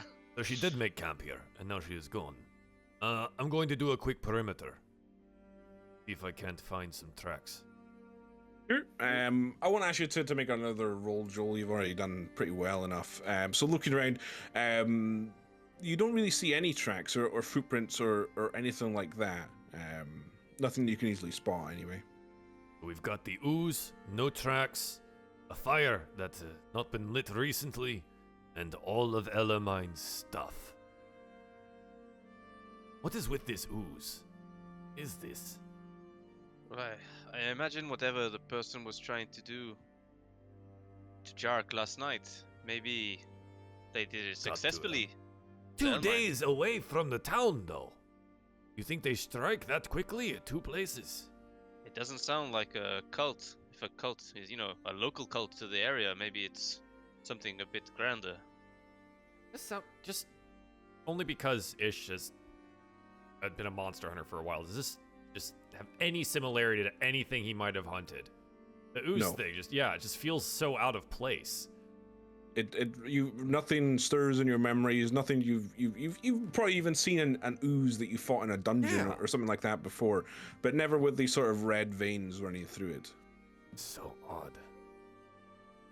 I have no way to track. She's gone. There's no trail, there's no sign of struggle, there's nothing. There's the ooze and her things. It's like she was picked up and taken. I don't understand. It makes me happy that I fought off whatever this did to this poor woman. Aye, but now we are 2 days out from town. And the origination of another set of this ooze. What will be left when we come back? True. Perhaps the White Wyverns also ooze, and we can collect our 1,000 gold at least. The White Wyvern is a lie, is what I think. It is bait. Jark's like, whoa. Just blown his mind. It's bait for idiots like us to head out here in the middle of nowhere for whatever creates this ooze to be captured or dealt with. Maybe we wait for it to come for us then. At least we have knowledge of it. I feel like whatever is causing this, is going to come from the town, right? Maybe we have to head back. 2 days, Avi. Do we take the chance out here where we see the ooze again? Or 2 days back? Is there anything Confront else at The innkeeper? is there anything else at Monument Peak apart from this wyvern? Is there a settlement or anything like that? I believe Ruby said that there's a number of shrines to various gods at the top. So there are other people on this trail on a regular basis. Yeah. So we could look for other instances of ooze. I mean, I think there's no sense to turn back now. Obviously, we want to figure out what this ooze is, and yeah, if the White Wyvern is a farce, then let's find. The only way Find to out go what's up is here. to the shrines, right? That's the only obvious direction. I don't have a trail or track. We just go? East. Just peak. a note to anybody who needs a magical weapon. This seems like a pretty hefty warhammer. If anyone, I don't know. I look at our paladin friend. If you aren't using a magical weapon yet, I already have one. I wave my long sword in the air. Oh, lucky you! I just have my bird. I like your bird though. It's a good bird. It is a pretty cool weapon. Use it for the time being. If we find the owner, then you can give it Take back. it. Sure. So yeah, it is a Warhammer +1. No other magical effects on it, but that's it. So where are we off to now? Is it to Monument Peak or Head towards the shrines. to the shrines? Okay, so yeah, from where you are, it is just about another half day's travel, and it's mostly uphill You ascend the slope, and you begin to get a wider view of the surrounding area. And I guess actually, I'll just quickly show you just where Bru Mendel is in Ormheim as you take stock of your surroundings. So Bru Mendel is kind of slap bang right in the middle on the map. But nonetheless, you ascend to the top of the hill, and you see a number of stone simple shrines to various gods. Some are quite recognizable, but there doesn't seem to be a white wyvern. Again, Ish is gonna want to look for a sign or trail or track of anyone that might have been here. Just signs of life. Sure, you can make an investigation or a perception check. Sorry, actually, Perception? This is probably 26. 26. Okay. So you can see that. I mean, there hasn't been anyone up here recently, but just by looking at the states of upkeep on the shrines and this path itself, you can imagine probably has some footfall on it, semi-regularly. But there doesn't seem to be anyone Nothing recently. recent, right? Yeah. No. Wyvern tracks? Well, that's what I was going to say. I assume that Ish they would have the capability of finding a monster's nest or a wyvern's nest or something like that. Look around, you see no signs of any type of creature. We've been given the runaround. There's nothing. Nothing at all. And now we're just cold. And Yeah. 2 days out from 2 town. days 2.5. wasted. Thank you, Jark. Well, I don't want you getting your hopes up 2 days into the trek back if, we're still another half day away. We need to go back. Yeah, there's nothing up here to do. No. We must confront these people in town. She is gone. There's this ooze, and I am frustrated with myself for not committing to breaking down that damn door last night.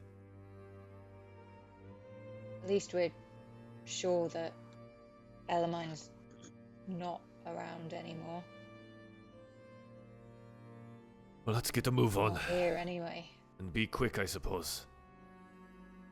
Okay. So you descend from Monument Peak and make your way back down, and you pass through the ruins. At this point, it is pretty dark. Do you wish to make camp in the ruins, specifically in the exact same spot that Elamine seemed to have camped? Yes. So do you wish to find somewhere? I think we I think we should, just in case, and absolutely set a watch, right? Like, if we can bait whatever these things are out, maybe that's good. Yes. Yeah. I would agree. Yeah. Okay. And I think that watch should specifically have a fire. I absolutely agree with that. Yeah. Good show. But she didn't light her fire. Right, so I think what we do is this. We bait it with fire. I can sit in the shadows a bit a piece of ways. Who's brave enough to sit by the fire while the other ones feign their sleep? You can sit by the fire. Aye. Full armor on. Be prepared. Always. Do Warhammer at the ready? Fine, alright. We bait it with fire. It is clear they don't like it, whatever it. Okay. Maybe we So is that- stoke it higher, sorry. Maybe make it a big fire. Be nice to be warm for a change. Right. Yeah, I think we try and set a trap here of some Okay. kind, Craig. So can I just double check? Is the plan Estalda is feigning sleep by the fire, and the three of you are hiding amongst the ruins in the sort of surrounding forest, or? We're just kind of having. My idea was Estalda like Two of you keeping quote actually unquote asleep. watch, and And we then all feign sleep. Avi Oh, okay. Jark Sorry, feigning I sleep, misunderstood. and Okay, then so Ish attempting to be stealthy elsewhere. okay. Yes. So sorry, I just want to double check one more time. Estalda keeping watch, Jark and Avi feigning sleep, and Ish hiding out in a forest or the ruins or something like that. Yeah. Okay. Sure. Yeah. You guys can do that. Ish, do you want to make a stealth check? I absolutely do, and I want to make sure that the fire is nice and high before exiting Okay. the radius Sure. of the Okay. light there. Oh, low roll for me. 13. 13. Okay. Well, you kind of cover yourself with some branches and so. Are you wanting to climb a tree or hide in one of the abandoned buildings? Or Not like super far away. I don't want to be more than 10 feet away from the light's edge. So Okay. wherever that puts me in like a good cover spot, but somewhere to be able to watch the fire and keep an ear out for the surroundings. Okay. So I'm just checking one thing. Okay. Right. But yeah, I definitely don't want to leave the group super far away, right? Okay. So you all bed down for the evening, or at least pretend to, with Ish hiding out. And Ish, why don't you make a perception check? Or are you all keeping an eye out? What are you all doing whilst this is happening? Well, Stalda is keeping watch, like Yeah. actually, right? And I guess Ish is from the side, Dark and Avi being the bait, sleeping. Okay. Well, why don't Ish and Estalda make a perception check for me then? All right, come on, Estalda. Oh no. Nat 1 for Estalda, but a non-natural 20 for Ish. Okay. I'm just checking So- out my Warhammer. It's a really bright fire, right? Yeah. Like it's a really it's bright got fire. dark vision, yeah. Okay. So, around about an hour or so into the watch, as the sun has set, and the only light seems to be coming from the largely lit fire. Ish, you hear a voice within the woods, and you hear the sounds of something moving without there. The voice just says, "Come out. Come out. Come out." Is there anything you'd like to do? Panic on the inside, and then Okay. remind myself that I am a monster hunter. This sounds like monsters are afoot. Anything to do? So, so the voice is coming from the surrounding woods? Is that what you said? Yeah, so you're kind of just on the edge of this little abandoned hamlet, Right. and the voices seem to be coming from the woods. And I said, so you can hear some sort of creatures moving. Creatures. Yes. Rick. Oh. Okay. Would like to take 4 arrows and place them point down in the snow around me, and Okay. cast a spell called Cordon of Arrows that if any other than my party, anything approaches the camp, the arrows, they will fly out and strike at the targets. Okay, so how close do they have to get to the arrows before they're So, attacked? until spell ends, within 30 feet of the ammunition for the first time on a turn, or ends the turn there, one piece of the ammo will fly up to strike it. It will have to make a dex save or take piercing damage. But yeah, he just takes 4 and shoves them in the ground, muttering this spell. This is not good. This is not good. Okay. So The rest of us are unaware, right? yes. So Send Moby to Estalda. okay. So arrows in, Moby flies to Estalda and does a little, this is a warning dance. Yeah, exactly. I guess make a performance check. With my little bird. Yeah, as for Moby. Imagine like a Birds of Paradise thing. Yeah. Like the Okay. amazing As a oh god. Turns out ravens not very charismatic. Oh, the raven can mimic simple sounds it's heard, such as a person Oh, that's whispering, right. baby Yeah, crying, yeah, or yeah. animal. Okay. Okay. Warning! Warning! And then I'll roll for it anyways. Okay. That's an 8. It's a great Sure. performance. So Astala, I would say the performance itself doesn't carry what the warning is, but rather you just hear Moby saying warning to you, and I'll leave you to infer however you'd like what that might mean. It's the best I got right now. I'm gonna give the others a nudge. I guess we would have noticed the bird as well, right? We are awake. Yes, yeah, you're pretending to sleep. Okay, so I'm gonna carry on feigning sleep, but be on higher alert.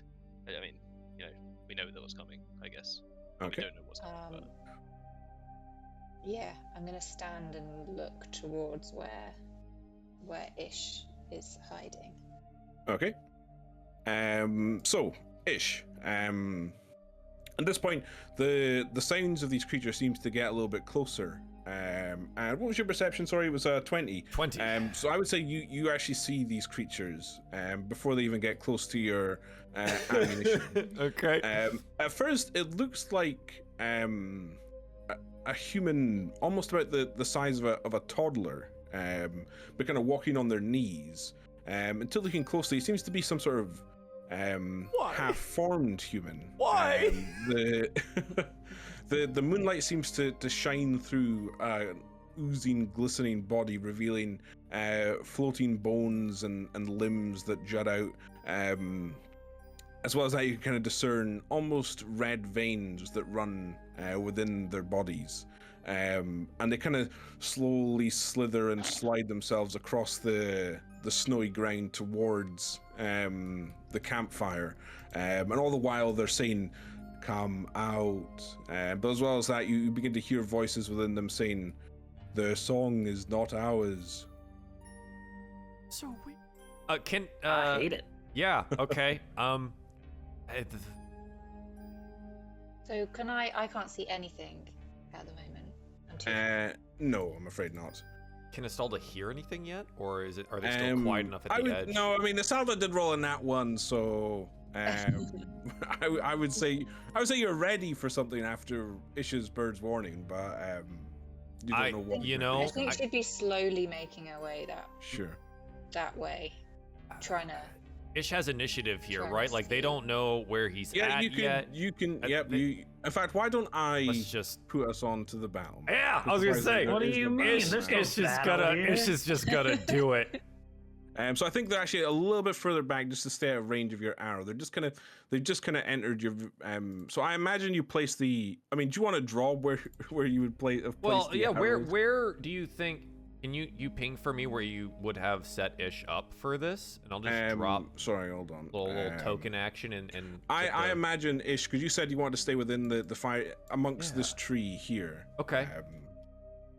Yeah. So the ammunition would be like right at their feet, which means they are just in range here. Yeah. So I think as soon as they enter that range, one of the pieces of ammunition is going to fly up, go this direction, and then Ish is going to also fire with the arrow. Okay.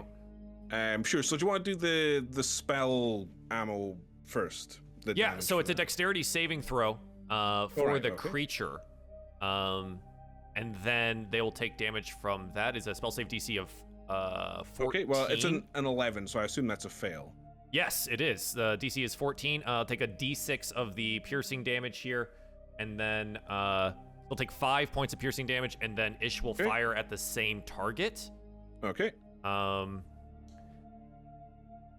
A bit metagaming. Do I have like advantage for surprising them, or? Yeah, you've surprised them. Okay. They aren't. Yeah, you do have advantage. Then I'm going to hit sharpshooter on this one. It'll be a 21 minus 3, so an 18 to hit.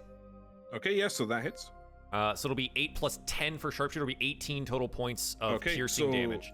With that shot, you kill the first one. You fire off and you hit something vital inside it, and its entire form spills into a puddle of ooze on the ground. Do you want to do initiative now, or do I get my second attack? Yeah, you can take your second attack because you still have your sort of whole surprise round. Okay. To go, so firing on the next one in range, the longbow again.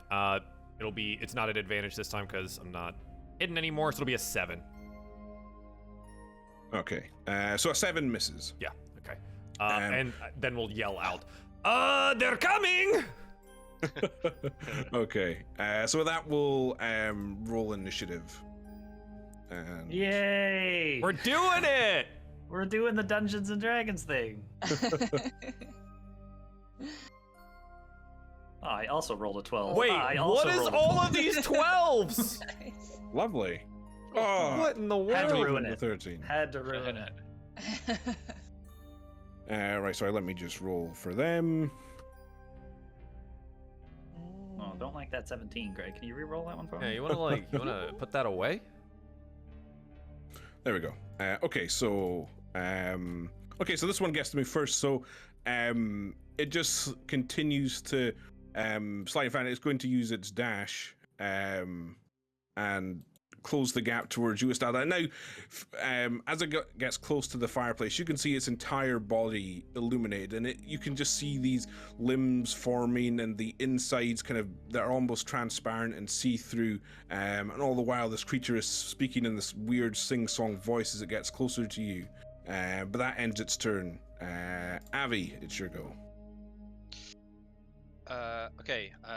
So I guess I haven't seen anything yet. But I will fly out the other side. So yeah, I use my my bonus action to give myself flying speed. Okay. 30 feet. So then I can see this guy in the tree next to me. So I will attack it with an Eldritch Blast. Okay. Sorry. Classic Warlock. First time Warlock, so I'm just trying to remember how this all works. It's an attack to hit, right?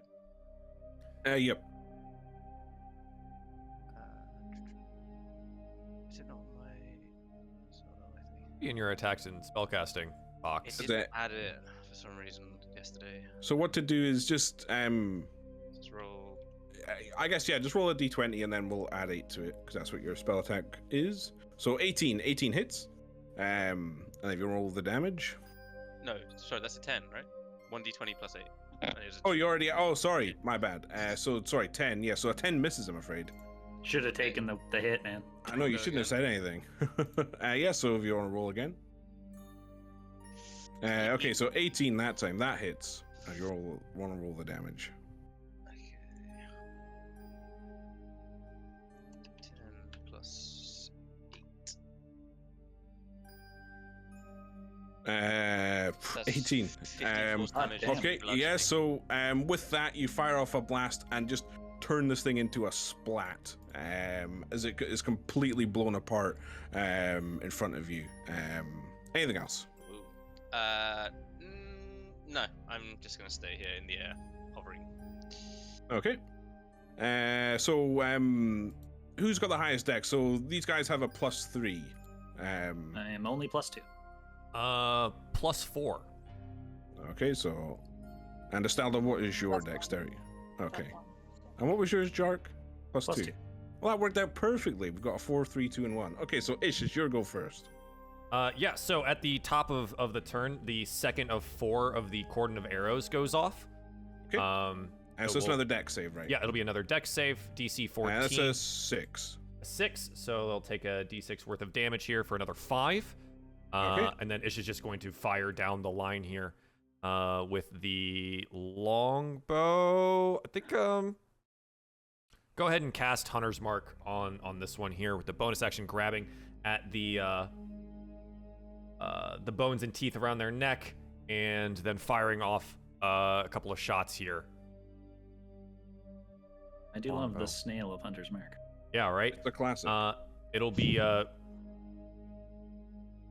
Hunter's Mark doesn't add. So it'll be a 22 to hit. Don't count 20 the 6 there. Sure. 22 hits. For 6 piercing damage plus a d6 for Hunter's Mark for another 6, so 12 total on the first shot. Okay. And then if it's still up, the second one here, it'll be a 10 to hit, which is a natural 1. Okay. That's gonna miss.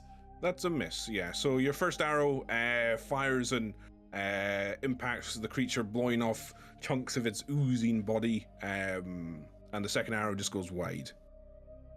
Other than that, probably just back up.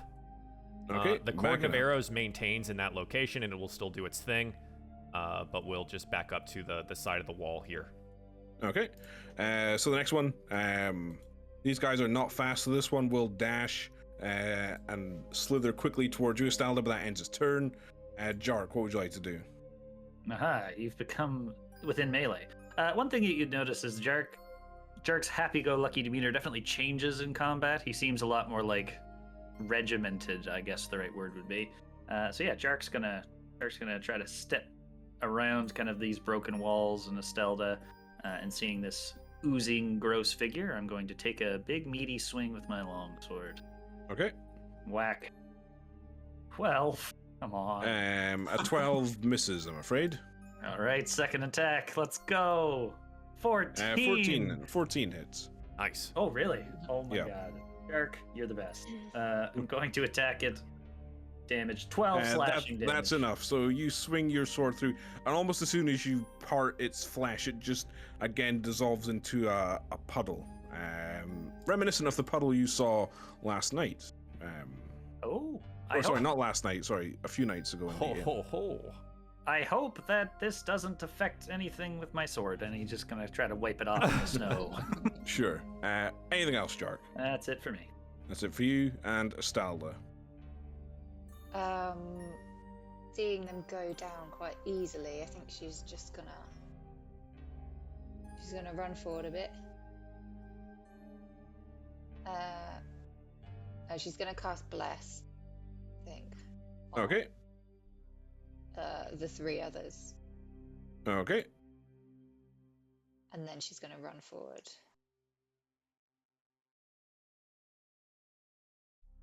To the front. Sure. With Warhammer and just like come get us. Okay. So the next one, I think they still have the dash, yeah. So it dashes and comes to a halt here. The next one, finally it can get in range. Okay, so it uses all this movement to get next to you, and it will make an attack against you with its oozy limbs. So that's a 19. Does a 19 hit? Yes. So from that you take 6 bludgeoning damage and 2 psychic damage, as I almost feel your memory is being pulled out of yourself as it attacks you and hits you. And for a second your mind goes blank before you quickly catch yourself and remember who and where you are. But that ends its turn. This one's dead. Avi, it's your go. Or sorry, do you have arrows to fire at me, Joel? Yeah, so there are 2 left. So one of them will just go to the closest target here. Okay, so another dex save. That's a 7. Yep. They aren't very dexterous, are they? They're not. Well, actually, they are. They're not the points. 6. Okay. Okay. Avi.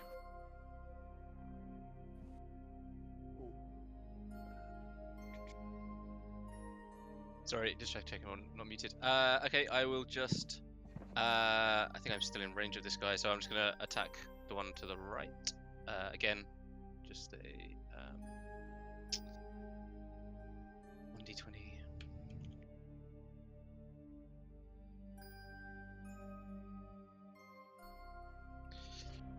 So natural 20.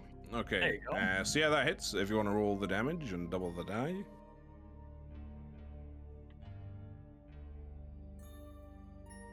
And that's max damage, so it's 28 damage. Okay. So sorry, which one was it? The left one or the right one? The right one. The right one. Okay. So yeah, with a shot, you again completely blow it apart. Its body almost explodes and ooze splatters out. Some of it coating Estelda across the snowy ground. Okay. So that one's dead. Go for the other one as well. Okay. No. And that one. Okay. Peaks and troughs. Yeah, exactly.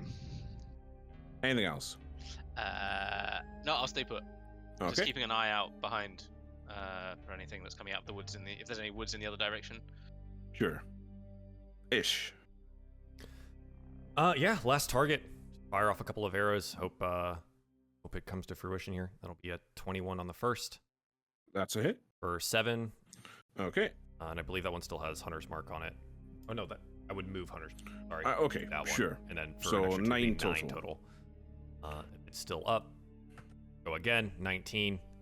That's a hit. For That's enough. 9 and Hunter's. Okay, so you fire off 2 quick arrows, piercing the creature, and again, this one collapses under its mass into a puddle of ooze before you, and it seems to die in some way. And looking around within the forest, there doesn't seem to be anything else out there.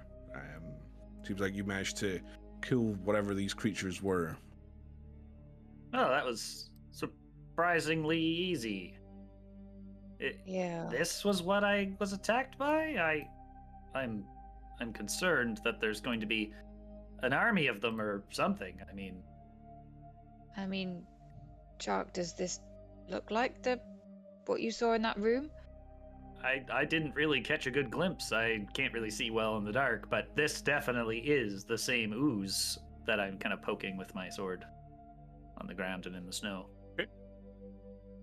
I cannot see how Elmind was taken down by these things, unless they got her while she was sleeping. But there's a reason why the villagers are following the commands of these creatures or working alongside them. I cannot tell. So I guess my question to the party is, do we continue home now, or do we try to sleep the night away to travel in the day? I mean, are we going to sit here all night and be attacked by these things? Are there more of them, or do we...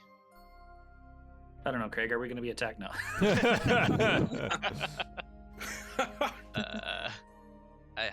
I guess we try to get a night's rest. We need to sleep at some point, right? I just hope that the townsfolk haven't become suspicious of us. Probably. We've been pretty suspicious, to be fair. Agreed. I generally attract suspicion anyway. Agreed. So sleep and have a watch. I think Jack's so. already asleep. Okay. Yeah. Okay. Sure. Jark just drops down where he was standing asleep. But yeah, so we'll just breeze through this. So nothing attacks you in the middle of the night. Whatever those ooze creatures were, that seems to be all that were attacking you. You wake up the next morning, long rest completed, and seeing the ooze in the cold light of day definitely is the same style of green ooze with kind of red veins running through it that Jark woke up next to. But unless you wake, the morning has arisen, what would you like to do? Have a Let's look at boogie. the bodies. Look at the ooze and Sure. then Yeah, head I mean, back, so- you know? Like, The- are they all like different? Do they kind of look like villages that have been attacked, or? So I mean, there's no discernible shape left in the bodies. It is just this pile of ooze with veins in it. One thing that strikes you as odd, though, and in fact, make an intelligence check here, Estelda. Just a Okay. flat intelligence check. 4? A 4. Okay. No, there's nothing that strikes you as odd other than it being the strange ooze. More of the same. I guess the answers we have are in the village. We have to go back. Yeah. Let's go. Let Quickly. us go speak to the innkeeper again. 2 days walk later. Yeah, right. Yeah, so we'll just fast travel this bit. 2 days pass as you guys travel through the snowy woods and paths, returning to Bru Mendel. And you arrive right about the afternoon, or and make your way back into town. So what would you like to do? How do we approach this? We go in all guns blazing, whatever those are, or I worry that the whole town is involved. yeah. I mean, you said, Estelda, there were some people watching us when we asked about the trapdoor, right? Yeah. I don't want to have to hurt Armand or Gisela. It's not like we can go in and say, oh yeah, we killed the wyvern. Maybe we check in with them. Maybe they know something about this. If they That's give us not a some bad idea. resistance about it, then Perhaps they're ill. That's a good idea. Casting their mind back, Ish remember any fire in their home, candles or They brewed the otherwise. tea. They did brew No, the tea. Magically. Well, specifically, she did. Gisela did say that she used magic to warm the tea. No But you didn't see any lit candles or anything like that within the apothecaries. God damn We it. can check with them, but I think they might be in on it. You insight checked her, right, when she was being polite? To see if the tea was poisoned or not. Oh, okay. And I being mean, very I- polite, but, you know. We also have the curio shop we've never visited. I don't think Maybe it's they're time on for it, too. shopping, Jark. I think... Alright, I have a plan. Ready? I have this ability where I can, sense the truth in a more specific capacity than just, getting a feel for things. I just need to get them in a room and cast a spell. It is not torture, I assure you. Good caveat to add. At this point, they've just baited us into a trap in the middle of the mountains. I don't really care if we torture them or not. I can get them in a zone of truth. Ah. It's the best we have. I think it's a good idea. Now, do we do it on the innkeeper, or do we do it for the apothecary? The innkeeper, there's more danger, right, with the additional patrons. Whereas Assuming the that they're still there. It's been 5 days. Oh my god, that's right. We've been gone for so long. All right, let's go check in. Where are we going? Sorry, the inn. Let's go. We should just probably go to the inn and see if anyone's Yeah. alive. they're not expecting us back, right? Wait, are there people walking around town? Does it Yes. look like it's about the same? It looks roughly the same, yeah. Is everybody looking at us with fixed glances as we walk past? Like, is their heads turned to follow us? Not Anything really, like that? no. I mean, some of them give you a good afternoon or a simple greeting They're so as nice. you pass by. But That was there's really nothing nice. there's nothing that seems to indicate that they're harboring deep resentment or anything like that. Here they come back. Grr. Yeah, I guess we'll go to the inn. Grab Sure. a table. So you enter once again. So just two things to note. The group that Estalda pointed out is still sitting at their table in the exact same layout and position as they were before, almost as if they haven't moved. And Ruby is once again behind the bar, and as you enter, she looks up and says, greetings to you all. Did you deal with a wyvern? Have you come to claim your reward? So she doesn't look surprised to see us. Well, that you can tell. Ruby, you look so wonderful today. We just have some concerns. It's been a very interesting few days. I would like to cast Zone of Truth. Okay. Can you? Cause I've never seen that spell casting. Can you give me the text for it, Joel? Give me 1 Yeah. second. So, Zone of Truth, a magical zone that guards against deception in a 15-foot radius centered on a point of choice. I'm just going to choose the bar, right, like myself as we sit there. Until it ends, a creature that enters the area for the first time on a turn or starts its turn must make a charisma save. On a failed save, can't speak a deliberate lie while in the radius. Ish will know who's succeeded and who's failed. Okay. Sure. Yep. Okay. The only other question I have: is it of like? I mean, when you say zone of truth, I'm imagining this like golden zone that appears, but is it actually visible to anyone?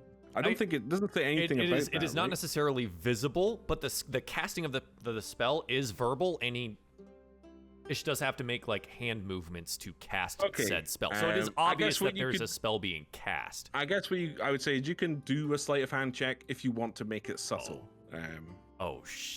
I mean, yeah, I want to try. You're gonna give me the opportunity to. Well, I mean, I'm just it's up to you. You don't have to be subtle. You about will it. speak the truth to me. That is a 16. 16. Okay, so you keep your hands underneath the bar so that none of the patrons can see you, but you cast the spell centered on Ruby. Now, my question is, Ruby moves up and down the bar as she's kind of serving drinks. Would you want to capture any of the locals? I wouldn't say you're close enough to hit Ruby and the 4 that you're suspicious of, if that makes sense. I mean, yeah, if I can catch him, I'm gonna catch him. Well, so it would just be some regular locals. Yeah. is who it would be. Okay. So I'm gonna do 3 charisma checks. Jark, Astalda, Avi. You all want to make me a little charisma save here? Can't wait. Yeah. Speak the truth. Choose, Okay. man. Just I to, actually have night terrors. sorry, one Not second. funny. I'm just I'm good. checking. I look at Avi and I look at Astalda. Oh, okay, fine. I see how it is. Jark too. So you all I always- save? Okay. I always speak the truth. Okay. I lie whatever so- the hell I want. So what I'll do is just in the interest of transparency. So the 2 locals, so the one on the far right at the end of the bar, this is his charisma save. So it's just a flat D20 for him. So he fails, but he knows he fails. The one to the left of him also fails, and Ruby uses a legendary Ruby. action. Yeah, I'm waiting for it. I'm I'm not absolutely waiting for it. Imagine. No, I'm not gonna say. Okay, well, luckily the dice saved me a bit because she rolls an 18. Now, what's your spell save? It is 14. 14. And does she know when she saves? So it says I know. Okay. You know whether each creature succeeds or fails in the saving throw. Affected creature is aware of the spell and can avoid answering questions it would normally Okay. respond with a lie. I would think she only is aware of it if it affects her. Then, right? That's what it seems to. An affected creature is aware of the spell. But she is unaffected. Would you say? For me, they're in the zone, right? Yeah. So that is affected. I feel like she would notice. So okay, so yeah, you do this, and the 2 locals, one of them was sipping on an ale, kind of coughs and splutters as he kind of almost realizes what was that about? What? And Ruby kind of looks up and I just have a few questions and I really need some honest answers. well, friend, we're not. I don't know what your deal is here. Like I was The asking, deal have you? is, we went out into the wilderness and did not find our friend, but we found more of this ooze. This ooze that you seem so easily able to handle, and you feel like it feels like you've known about it. You walk around at night without being able to see anything, easily as you walk about in the daytime. What are you? Who are you? Now hang on. I don't know what you're talking about with this ooze, or I mean, I cleaned it up. Point but- at one of the ones that can't lie right now. Answer me! Okay. He kind of looks shocked and he says, I don't know. Ruby Why are doesn't you like fire. afraid of fire? Ruby doesn't let us. I don't argue. She serves the drinks. Not even the candle? That's enough. That's all we're allowed. There is something I going thought on it's odd. here. I thought it's damned odd, but I can't. I mean, if I want something to eat or drink, who am I to argue? Right, Ruby, what is going on here? Where is our contact? Why are you so okay with this ooze? I'm not okay with it, but what do you want me to do? I don't know where Elamine is. Friends, I could use a little bit of help here. I'm going to have to start twisting some arms. I think you should leave. You don't seem to have dealt with the White Wyvern, and I'll be honest, friend, I'm not too happy with the way you're There is speaking no to- white wyvern. Well, what makes you say that? So you didn't find it? Perhaps No, you should have looked harder. It We went doesn't to the exist. mountain. It doesn't exist. I am the best tracker this side of the ocean. You will find no better. There is no wyvern. No, there's definitely something out there, and it's on you if you couldn't find it. So at this point, I will say the 4 patrons at the table have stood up and began to move closer to the bar, whereas Ruby herself seems to be backing up closer to the trap door. What would you like to do? Is there anything you'd like to do, or just want to continue to see how it plays out? Look over at Jark. Grab her! Derek Can I jumps see at the- the opportunity. Can I see the trapdoor? Sure. Yeah, you can see the trapdoor. So what would you like? Are you wanting to do something, Avi? I would like. I mean, you grabbed this woman at this point, Jark, or not? Well, we'll come to that. Are you wanting to do something before that happens, or are you wanting to see if Jark can grab her? I kind of want to Eldritch Blast the trapdoor. Okay. So I mean, it's a trap door. It's not a hard target to hit. So you can do that if you want to. Jark, do you want to make a strength check? It's a contested strength check, because as you try and grapple her, she will try and shove you off. Strength it is, I guess. So she rolls a 9. I roll a 14. Okay, so you roll a 14, so you do grab her, and as you close in and kind of reach across the bar and grab hold of her, almost as soon as you squeeze, you get a strong smell of sulfur as her breath kind of hits you in the face as she kind of tries to shove you off. Says, "What are you doing? Someone help!" So at this point, Avi, are you wanting to shoot the trapdoor, or are you hanging fire? Okay, so you Eldritch blast the trapdoor. I mean, like I said, I won't ask you to roll. You blow it apart, and it reveals a ladder that heads underneath the bar. So at this point, I mean, there's a few different things happening at once. The 4 patrons have stood up and are moving closer to you. The other sort of locals around the bar seem to be backing off. Is there anything you guys would like to do now? I'm turning round to the 4 patrons and just saying, stay back, stay out of this, or we don't want anyone to get hurt. We just want to know what's going on. I'd like to yell at Ruby, "What are you hiding?" Okay, Jark, she puts her lips very close to your ears and whispers, "We have so many miracles to share." And she actually completely dissolves into a puddle at your feet before you. The 4 patrons standing to the right also immediately drop into a puddle. No! I knew it. We've spent 5 days out there. Didn't need to do any of that. We must go below. I don't understand. Into the cellar. What is the reaction of the patrons that aren't? At this point, most of them are completely shocked. A few of them are like, "What have you done? What happened to Ruby?" No, we didn't do anything. This is something for us to figure out. Please, leave the inn. It is not safe here. Oh my god. At this point, they're all kind of backing out and leaving. So none of them seem to be moving hostile. I think they're all just a bit frightened of what they've seen. Yeah. So what would you guys like to do? Down the rabbit hole. The door is open. The door is open. What is down there? Cat attack. A cat. It's not a cat. But you guys climb down the ladder. And well, who'd be first? I mean, I think Lost. I have dark I vision. think I'm So maybe Astalda or I. Yeah, I'm straight down. All right. Okay. Astalda and Ish, why don't you make a perception check as you guys begin to climb down the ladder?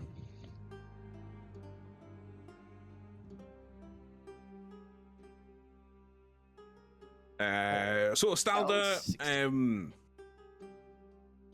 Astalda, I would say the only thing you notice as you begin to descend is the smell of sulfur is almost overpoweringly strong in the cellar, to the point where it catches in your throat and almost makes you gag. Ish, you obviously, and in fact, I would say you all notice the same as you begin to move down. But Ish, looking deeper into the cellar, you can see that there's a number of barrels and wine casks laid out and set up, and you see a large, glistening, looming shape far off into what would be the opposite corner. So you guys are essentially entering the top right or top left, sorry, of the cellar.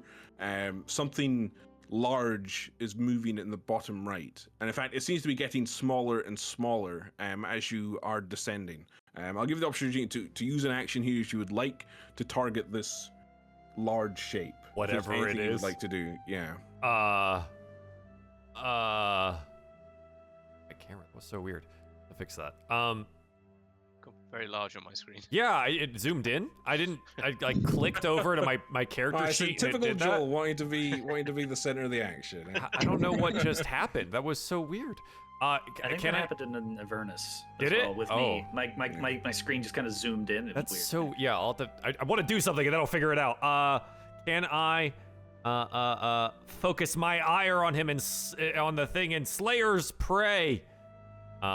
It's an additional thing, sort of like Hunter's Mark, and point it up, be like, there's a monster over there. Yeah, so sorry, I'm not sure what Slayer's Prey does. Could you give me the details? So Slayer's Prey is a mark similar to Hunter's Mark, which would allow additional damage one time per turn on hit. And it just kind of marks them as similarly to Hunter's Mark, but it's not a spell. Okay. So yeah, you mark it as you begin to climb down down the ladder, but the shape begins to get smaller and smaller until you kind of hear a oh, not the cough, that was but it kind of makes like a slurping noise. It makes a slurp. Yeah. Before you kind of lose sight of it. It is gone. Where did it go? Did it dissolve into the floor? Did it drain itself out of the room? What? Oh. There's no light source down here, right? No, it's completely dark. Okay, at least you can't see anything. So. Light a torch. Yeah, okay, I light a torch. Sure. So you light a torch in it. It reveals this room again. It's filled with kegs and barrels and crates and things like that. And you make your way over to where you saw this large shape disappear. And there seems to be a grate in the floor that's covered in more of this ooze and slime. And you would assume that's where the creature went into. But it's not that big. It's not big enough for you to fit in it. There's metal bars that run across it. It's almost like a sewer grate, I guess. Ish. Didn't you hear running water at the latrine? Maybe this all connects together. Would make sense. It all smells like sulfur as well. I feel very large for some reason. My face is huge. Is there a way to get the grate off? We could try to pry it. Well, but I don't think we're gonna fit. Can I Eldritch Blast it again?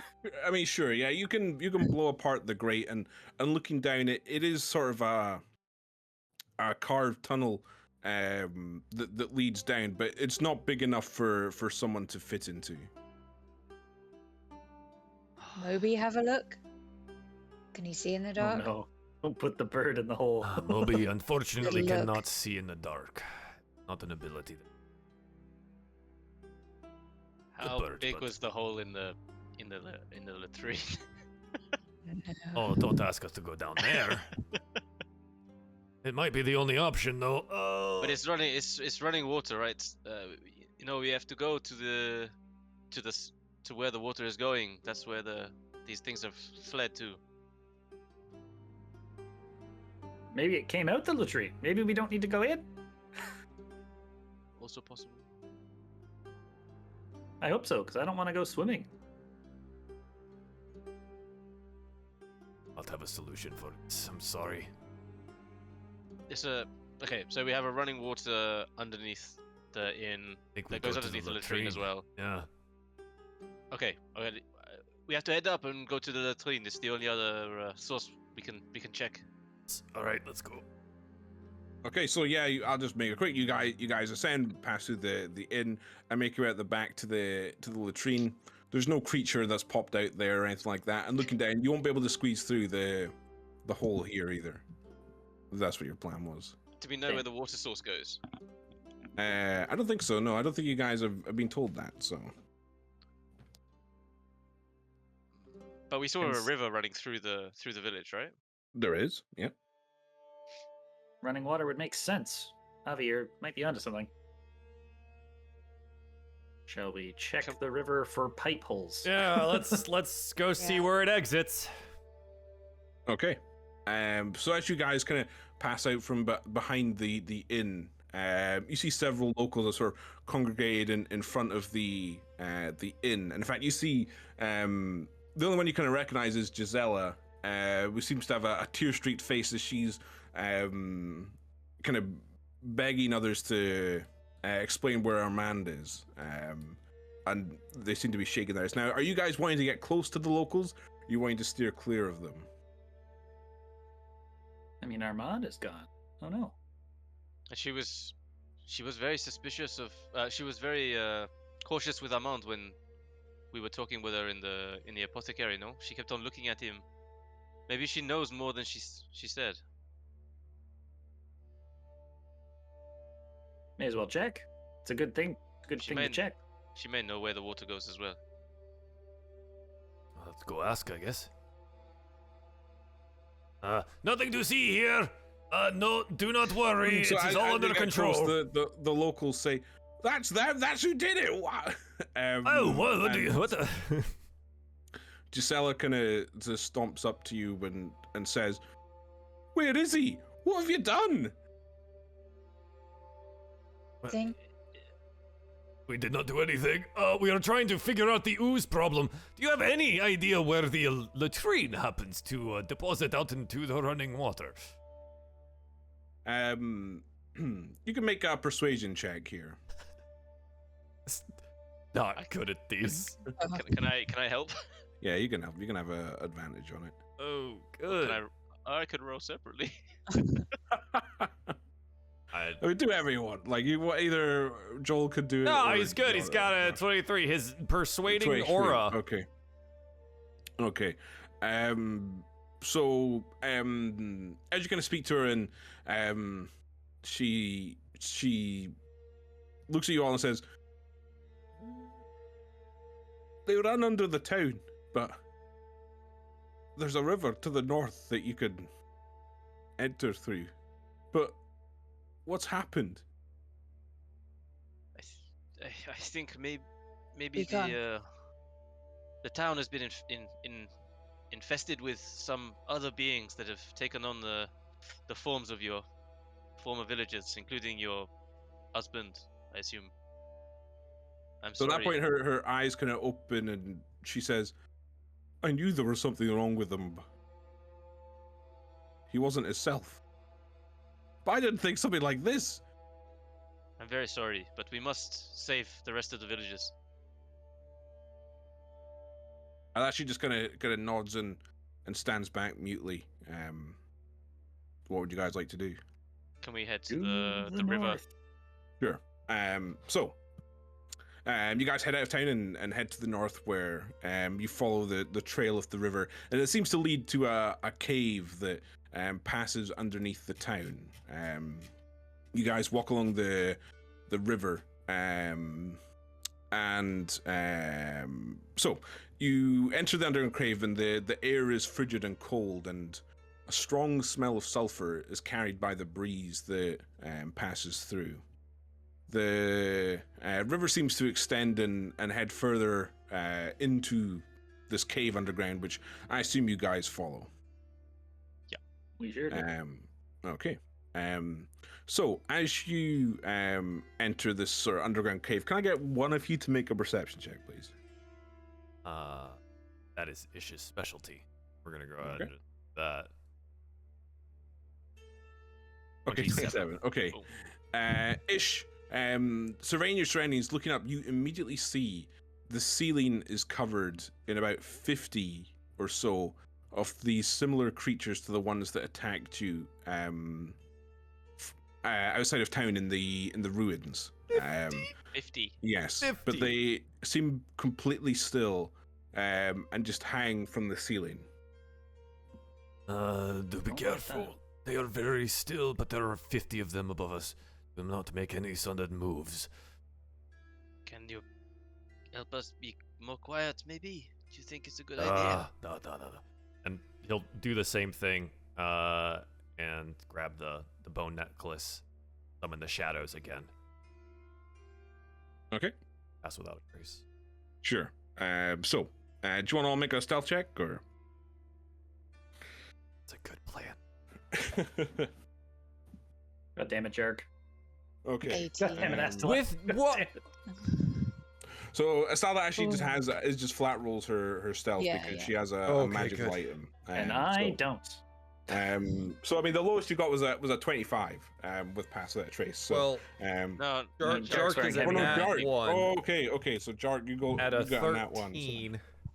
Sorry, my bad. So yeah, Jark, you splash through the cold river, taking no worries about waking up the creatures above you. But nonetheless, it doesn't seem to disturb them, and you pass underneath them. Trace. Yeah, pass without a trace, exactly. So the river continues to run through the cavern, but appears to come to an area where it runs around a corner. And all the while, as you've been traveling along, the smell of sulfur seems to be getting stronger and stronger. And you get the sense that whatever is the source of this smell is around this corner. Gross. Be ready. Bow out, ready to go. Okay. Okay. No, I'm gonna This. Whole do my hog. flying thing. Sure. Okay. Sorry, go ahead. I was gonna give them a bit of a rousing. Arousing. Okay. How would you like to do Yeah. that, Esnalda? Okay, think of all those villagers up there. They need us right now. I know this isn't what we came here to do, but whatever's around that corner, we can fight it. For Elmind. Yeah. Right. And for Do Moby. For gold. Okay. So turning the corner, you see a large open cavern, and within it are two huge, glistening oozes. One is bright red, and the other is blood red. Their shapes quiver and move, and faces appear inside them, locked in silent screams, pressing against the edges of their bodies. Slimy tendrils gyrate and flow across them as their bodies shift and humanoid limbs are formed and disappear within their mass. And standing before them are a group of humanoids, many of which you recognize. There's Ruby and Armand, the four patrons of the inn. As well as that, you see a drow warrior and a red-haired half-elf resembling the description of Elamine Hemlock. However, you also notice thick, slimy tendrils connecting them to the oozes. And as you round the corner, a voice calls out in your mind that just says, "We hear your thoughts, and they rage for your people you believe dead. But they are not. They sing in our symphony of life, and we offer the chance to join us." And we'll roll initiative. Yeah, I was gonna say, I don't want to do this. So, That was using my inspiring leader feat, by the way, to give us everyone 11 temporary hit points. Oh, nice. Oh, nice. sweet.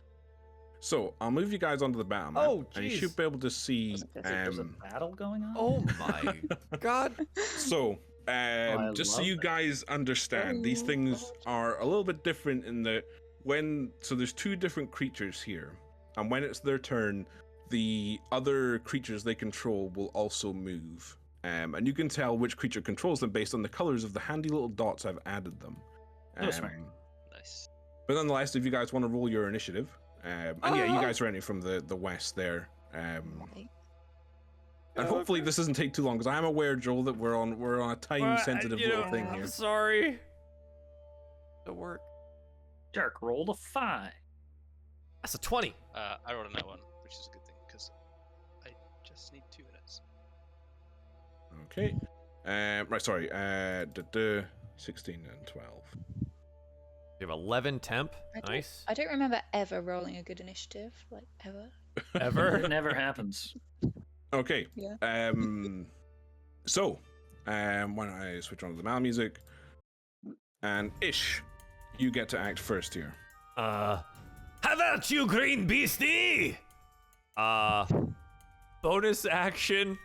Hunter's Mark on the green beastie. Okay. And then firing just longbow action. We will not join you. That's a natural 20 on the first and a 23 on the or 25 on the second. Okay, both hit. It'll be 10, 15, 16 for the first, and then 8 for the second, so 24 total. 24 total, okay. And then kind of just move up towards the pillar here and take some cover behind it.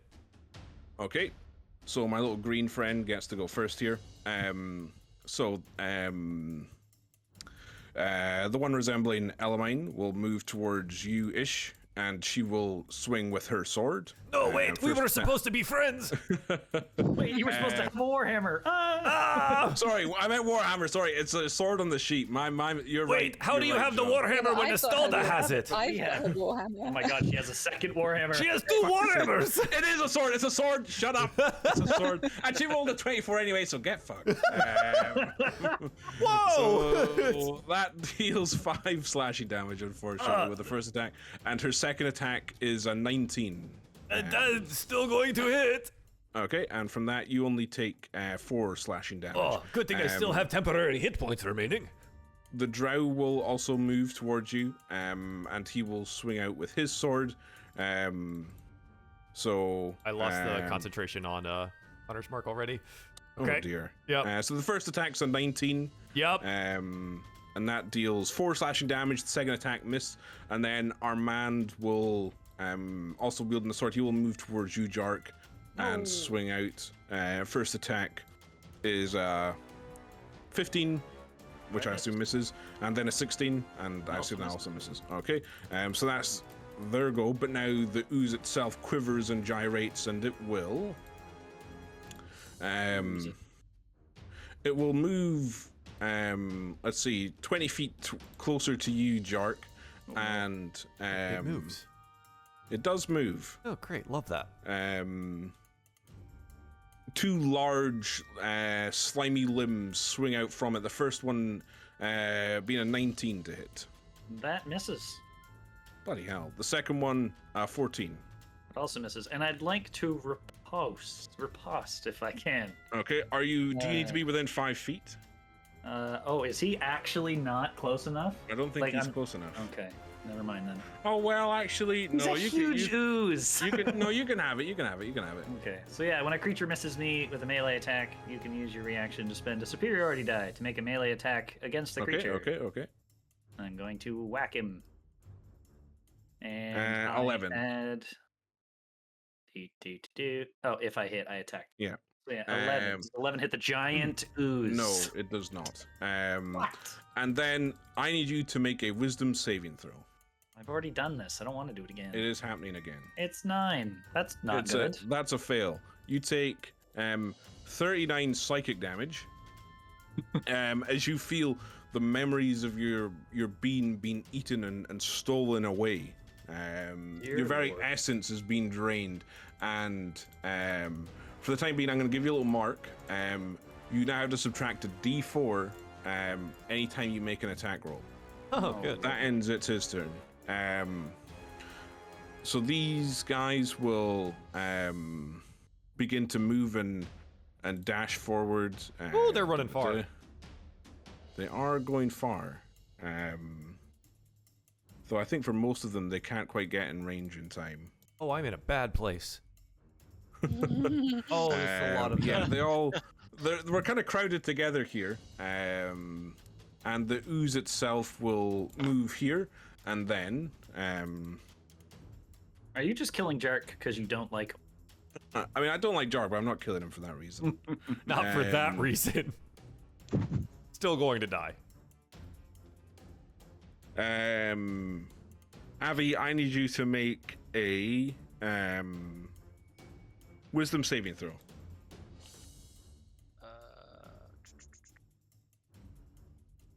Not one, that's a fail. Okay, so sorry, I'm just checking if this is on your turn or my turn. It's on the start of your turn. Remind me, I will give you a little sad face. But that's it. That's its turnover. Estalda. Okay, so I'm gonna use my.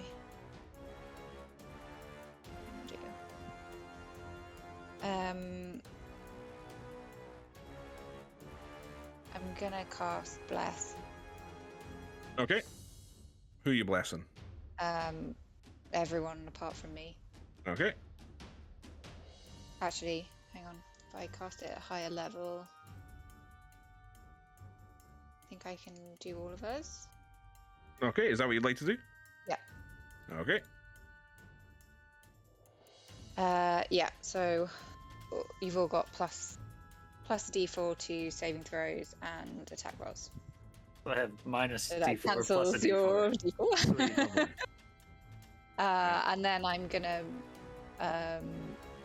move forward Okay. straight into it. Jark. And that's all I can do. Jark. I'm also going to step just a bit forward and attack. So I have maneuver questions that are going to become very important here in a second. So I am going to attack the slime boss man Okay. with my sword. Hopefully I hit. Whack. 14. Miss. But I have to add and subtract. Hold on.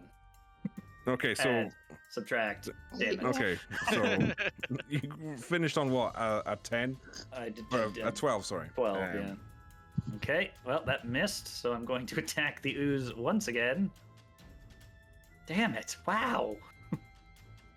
Add. Subtract. Damn it. Yeah, that's me. Jark is about to get battied. All right, let's go. Avian. Okay, how tall is the cavern? It's about 40 feet up or so. Wow. Okay, I'm gonna fly up 30 feet. Using my full movement speed. And then I'm gonna cast Banishment on the red ooze at the back. Okay, so what does that do?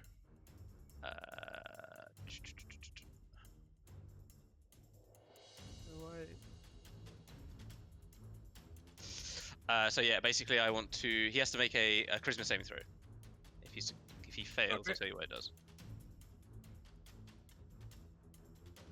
20. Okay, he passes.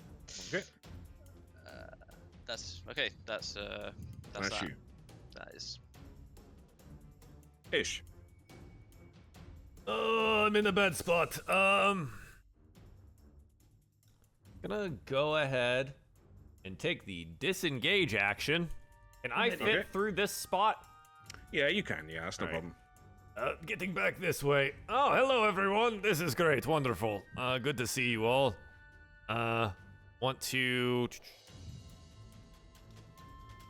Oh, gosh. I'm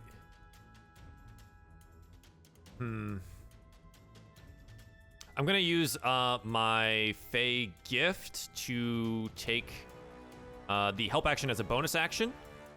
Okay. It is going to give the spite to the green one here. It has disadvantage.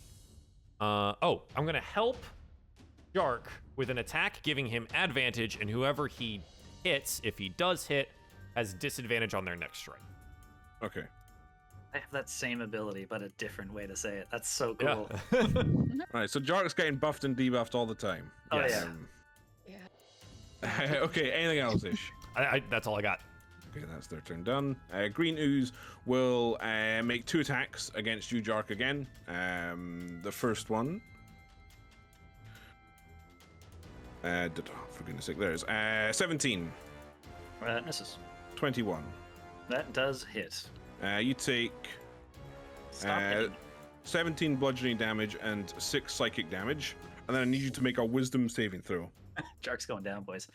17 and 6 makes what? 23? 23, yeah. Lord. Charisma, you said? Wisdom. Wisdom. 13. That's another fail. You can add, Down. so you can add 3 Oh. to that because of my aura of protection. Oh, she is within 10 feet of me. 16. But is that So just- even with a 16, you still fail. Damn. Really? And you can add a D4 And because you're bless. blessed. Okay.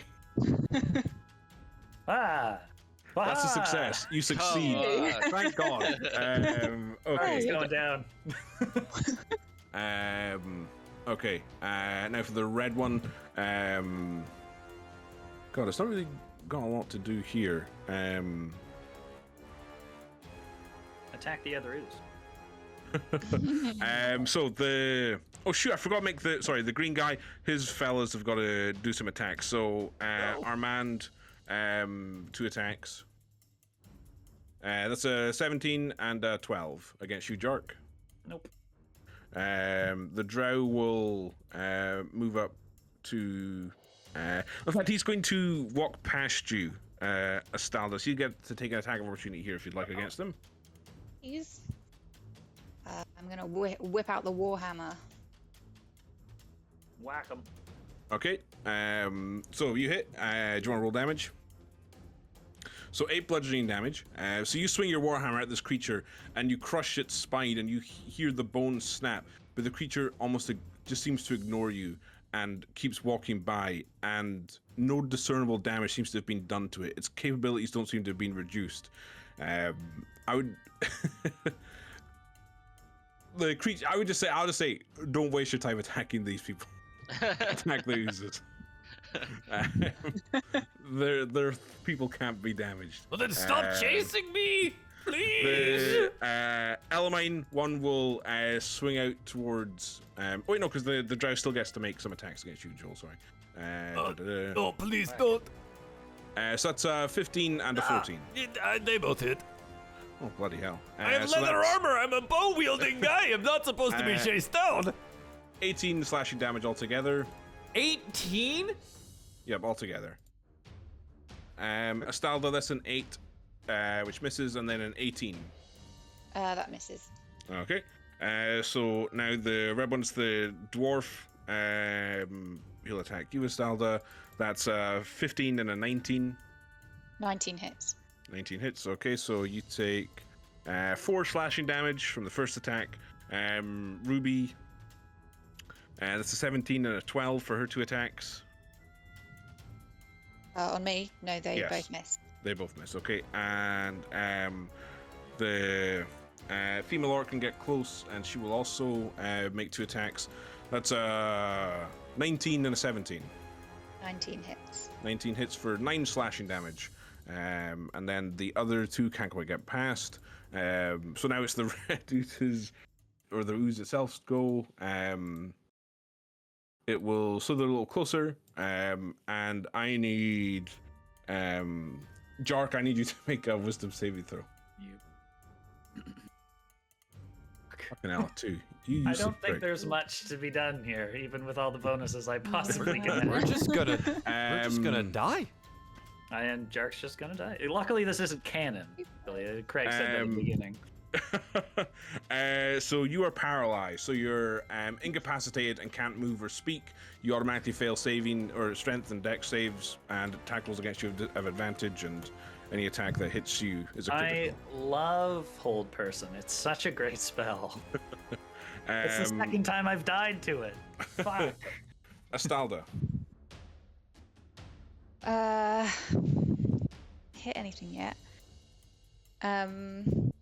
Hit the ooze. I'm gonna cast Lesser Restoration on Jark. Okay. So he's unparalyzed. Okay. Sweet. Thank you.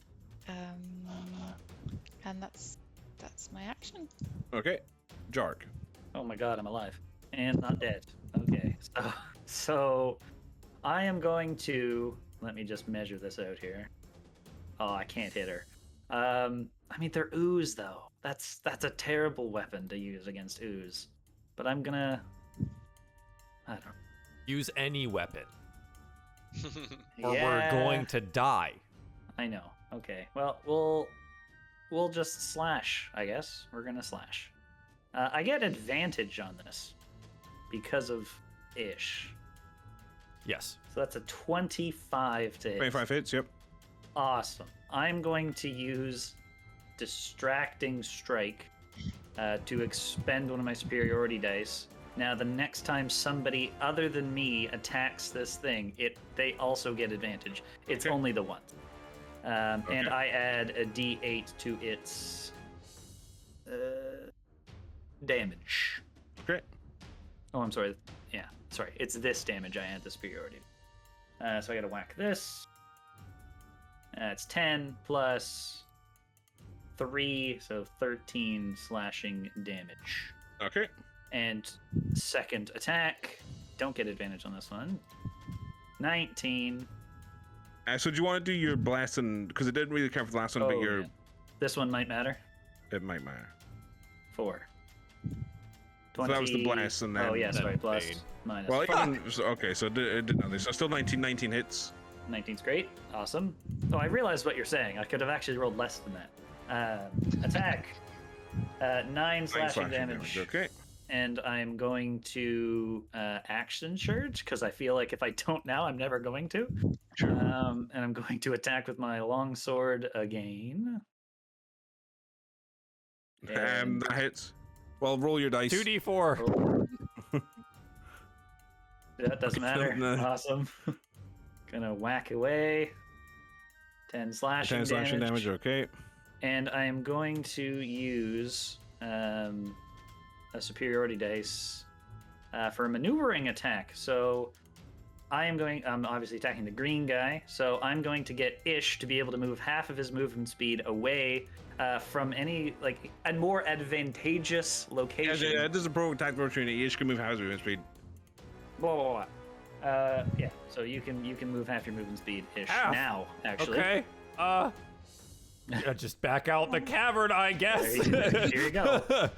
And then yeah, same idea. I get to add an 8 to this wonderful thing. Whack. 13 total there, and the last attack is this one. 17. Let's roll some d4s. Bang bang. That's actually a 20. Oh, 20 hits. And 8 slashing damage. Okay. Yep. That is me. Okay, Avi. Would like to yell at Avi. Avi, do you have fireball or something, please? I literally don't. But Whoa! I'm gonna carry on. I'm gonna carry on with this banishment because I feel like it will turn the thing. So I'm gonna try and banish the red ooze again. It's another charisma saving throw. Charisma save for the ooze. Okay. And 9. Okay, it fails. So the red ooze is banished. Is it native to our plane of existence? Yes. Okay, so he moves to a harmless demiplane. While there, he is incapacitated, and he remains there until the spell ends, which is in 1 minute or until my concentration fails. Okay. At which point He's he gone. reappears. Now, what happens to all of the people he's connected to? They all disappear with him. Nice. I kind of thought they would all turn to our side, but okay, that's fine. It's interesting. Oh, they're all gone. Bye. All right, well, maybe that was better than fireball. Good job. And then I'm going to move 30.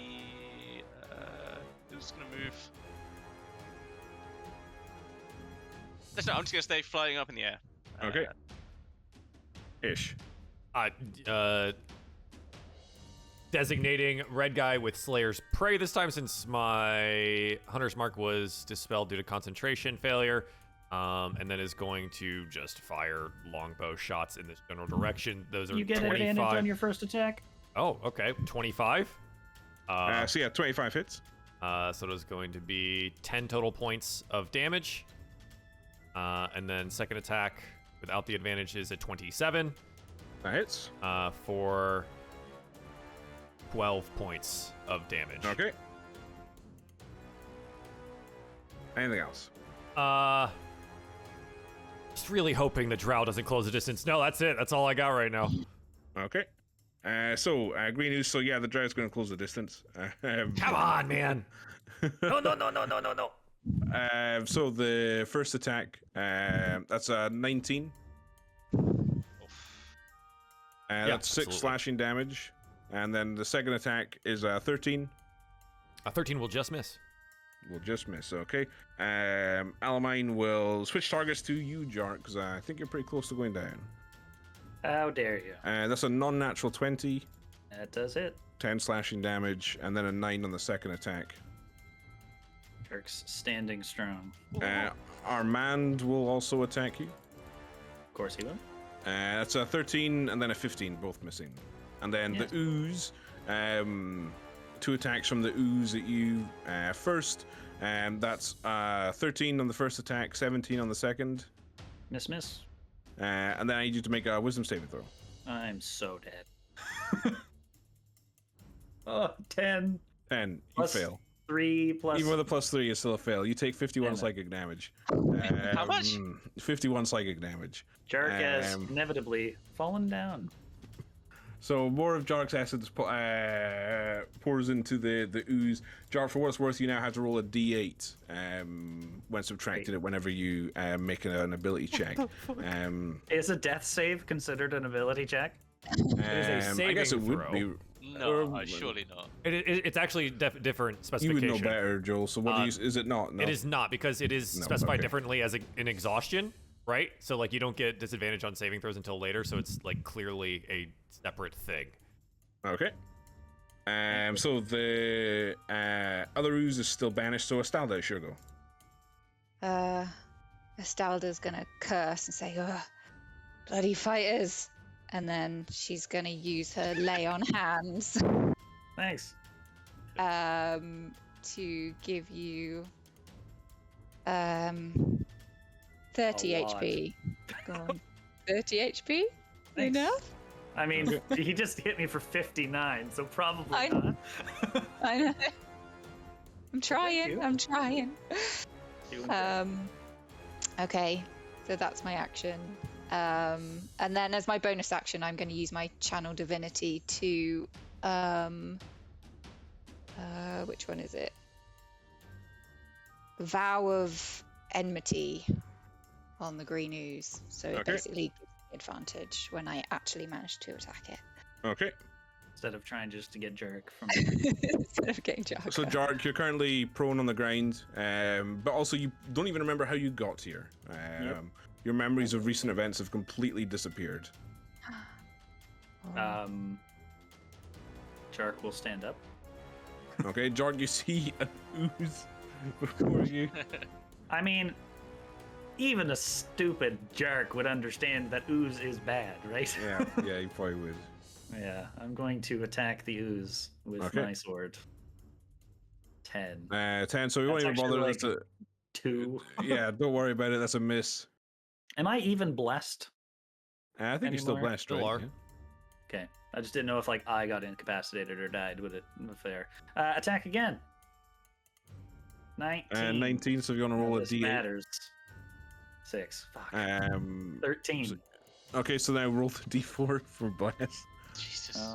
Let's go. So what, 15? That's a 15. miss. Fuck. I had such a good plan. Okay. Well, that's me. Okay. Avian. Yeah, I'm just gonna Eldritch Blast this mother. Right, so roll. Good idea. Eldritch Blast is just such a good. 11 misses. Did you? The Is that bless, plus the D4? the bless It isn't doesn't going to matter, I be don't enough. I think No, it's- no, it wouldn't be enough. Okay, Uh, roll the d4. It matters. Yeah, that's enough. Oh my god! Of course it is. Oh, Its AC is 16. There you go. You've worked it out. we figured it out. plus 8. Oh my So, god, for 9 total. damage. Okay. Okay, and I'm going to use my Grasp of Hadar to pull him up into the air 10 feet, Yep. and the Crusher knew you feet to would. pull him an additional 5 feet, so he Yep. then is 15 feet up in the air. What would you, and then what? He just drops and takes falling damage, does he? I assume so, Craig, if that's Yeah, what I'm okay. doing. Yeah. Well, I roll the. Okay, so he takes 4 bludgeoning damage, and he can't be knocked prone though because he is an ooze. They do have the resistance to being knocked prone. Okay. So he stays standing. Now this ooze is looking pretty well battered. But anyway, anything else? No, that's the end of my turn. Okay, Ish. Ish, batter him some more. Ish is going to have to take the attack of opportunity and move around this drow, so he doesn't have disadvantage on the next 2 shots. Okay, that's a 7. Oh, perfect. It'll miss. Is then going to also apply Hunter's Mark to the creature here. Okay. So Slayer's Prey and Hunter's Mark is active. Is going to use Sharpshooter on this. Is going to start taking some shots. So the first one is a natural 20 to hit. Wait. And that will be plus the... That's enough. That's enough. Okay. Oh, yes. So your first arrow just fires straight in and hits something at the center of the ooze, and with a quiver and shake, it completely bursts apart into more and more of this familiar green ooze with red veins running through it. You hear voices call out in rage and anger as its essence shifts. and dissipates before you. And that's it. It's thralls, I guess we'll call them, all suddenly just collapse into piles of oozes before you. Oh, good. So Don't celebrate. No, We have bring about- back the other one. We have 50 seconds. Recover yourselves. He'll be back soon. Wasting all of this time. I just want everyone to know it's 48 points of damage. I fucking love that. That was great. That was huge. That was amazing. All right, so Ish is going to complete his movement. So those 15, 25, 30 up to here. We're gonna try and get over to the other side, to the opposite side of the summons. So what I right? would say is move. You've got 50 seconds. Just do whatever you can all just move Back as you here. want, and then we can start the turn order. Or we'll probably have to do it again. I guess is it a surprise. Well, right, when it at comes 50 back? seconds, right, we're gonna lose Bless. I don't know how long the disadvantages and stuff last on Jark, but we're gonna lose Bless. The disadvantage lasts for an hour or so. And I'm gonna lose Damn it. Hunter's Wow. Mark. Fuck. So other than that, I lose Hunter's Mark there, but everything else is still Gonna good. chug a my potion. Do Okay. we still max heal potions? I give you my potion as well. Oh yeah! Wow. Okay. Yeah, you need Everyone your just greater. starts throwing their potions I toss at you. a greater at Jark, and then I roll my own potion. Come on, John. Roll. Come on, we gotta be quick. 2d4 plus Sorry, 4 sorry. for Is 9. it 44? 44 plus 4. Yeah. Wow, that's a terrible. So it's The 15. So And I get back 45, 9 for 2d4 mine. plus 2. Yeah. Sorry, I'm rushing everyone. I 8, literally have to run a session in 30 53. minutes. So. Okay, we're good. That's the potions. Or did you give me one as well? I did. Okay, I 2d4 did. plus 2d4. 2. Great, another 8. That makes. All right, I'm feeling pretty good. Okay. Anyone got any final actually, preparations I have before I have Hunter's Mark still active. I put down the cordon of arrows. So I put Very- down the 4 very arrows. full. Very Okay. full. I'll recast Bless. Okay. Nice. All right, drop it. Let's go. Okay, Alright. I dropped my Where are we dropping? Okay, I guess we all ready in action to hit this thing right when it comes Sure. in. You've all okay. Yeah. Okay. Eldritch Blast. Sorry for Astalda, and I mean, does it reappear to the exact point that it was on Yeah, before? I mean, Just we're. repeat that. Yeah, Can- I'm okay. trying Can to we get not to stand the- where Oh, it is? God. It appears directly on top of you. Okay. So I assumed you guys are moved back 5 feet, right? That's probably what the spell says. So Jark, you can go there. No, there. Sorry. Why don't we just start with Ish? You could for your readied action. The ready to action is a 19 to hit. That hits. It will hit for 19 total points of damage. Okay. And then one of the cordon arrows also hits the mark Dex here. So save, dexterity okay. saving throw. That's 4. Takes an additional 2 damage from the arrow. Okay. And that is the ready to action. Okay. Avi. Roll Blast. 1d20. 26 hits. Yep.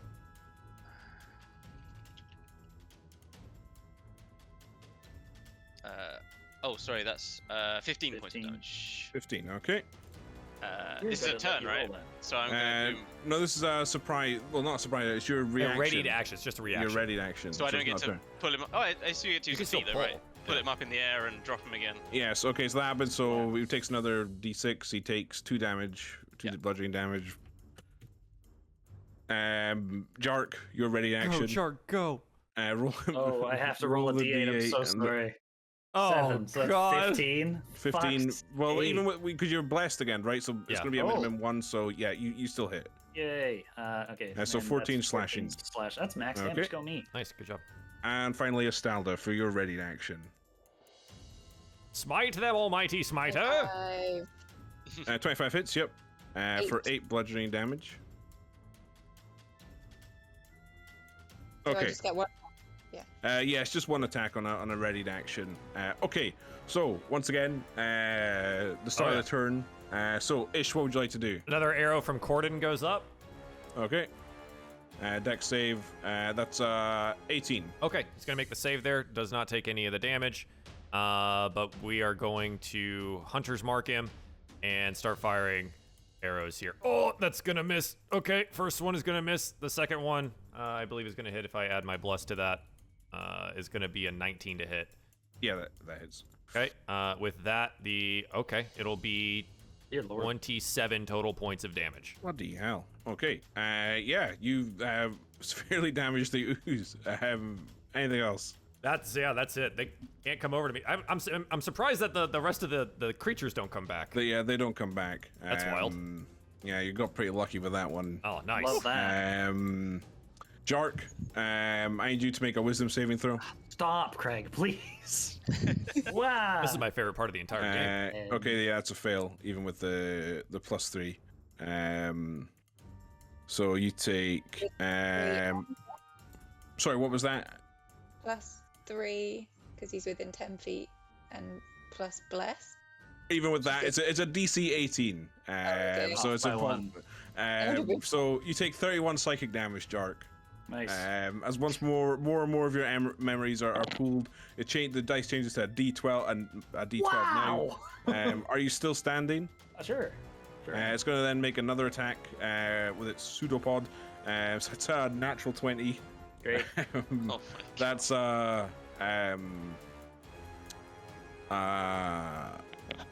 fucking hell. 37 altogether. I assume you're down from that. Okay, thank God. With its second attack, it will then hit you, Estalda. That's a 25. Yeah. So that's 14 bludgeoning damage and 9 psychic damage. That ends its turn. However, one of the locals now reappears. It will be Ruby, as it's formed from its slimy tendrils before it. So, Estalda, it's your go. Dear. Okay, I'm just gonna go at it with the warhammer. Okay, Whack 'em. So that's a 25. that hits. I put a divine smite into that as well. Okay, So that's 21 damage. 21 altogether. Okay, And then second attack go ahead. is 14 misses. 14 plus... What about with blast? Oh, she Oh, yeah, can't what- blast herself. I lied. I'm sorry. Yeah, 17. 17? Oh, did she? Just kidding. Yeah. I lied. So 17 hits. So it's just 5 because it's rolled it twice because there's a nat 20 there. So it's just 5. It's still standing. Jark, bring it down! I'm dead. Oh Jark's shit, dead. Jark! Anything else, Estalda? Nope. Nope. Okay. Avi. Oh, and a death save from no, Jark. just Yes, saving throw? that's a fail. Marked it. 21. 21 hits. Yep.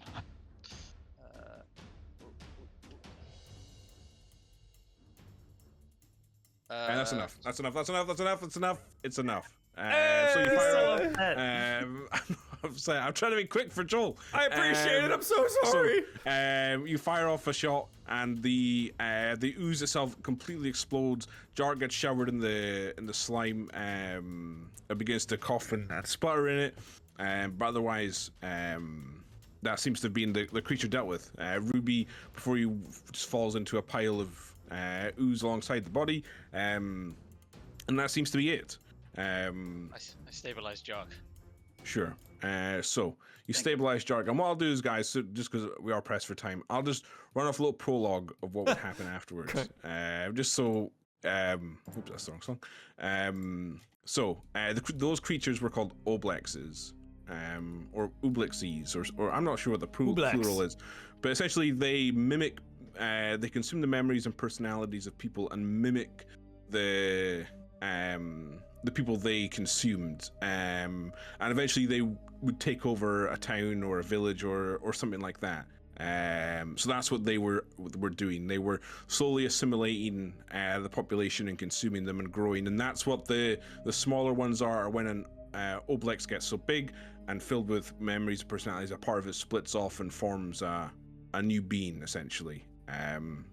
So for you guys in the cavern, I imagine you would kind of catch your breath, heal up. If you were to return to town and kind of explain, the locals themselves wouldn't really understand what you were talking about, and most of them would be outright hostile, and essentially would ask you to leave quite quickly, which I assume you would. Fine.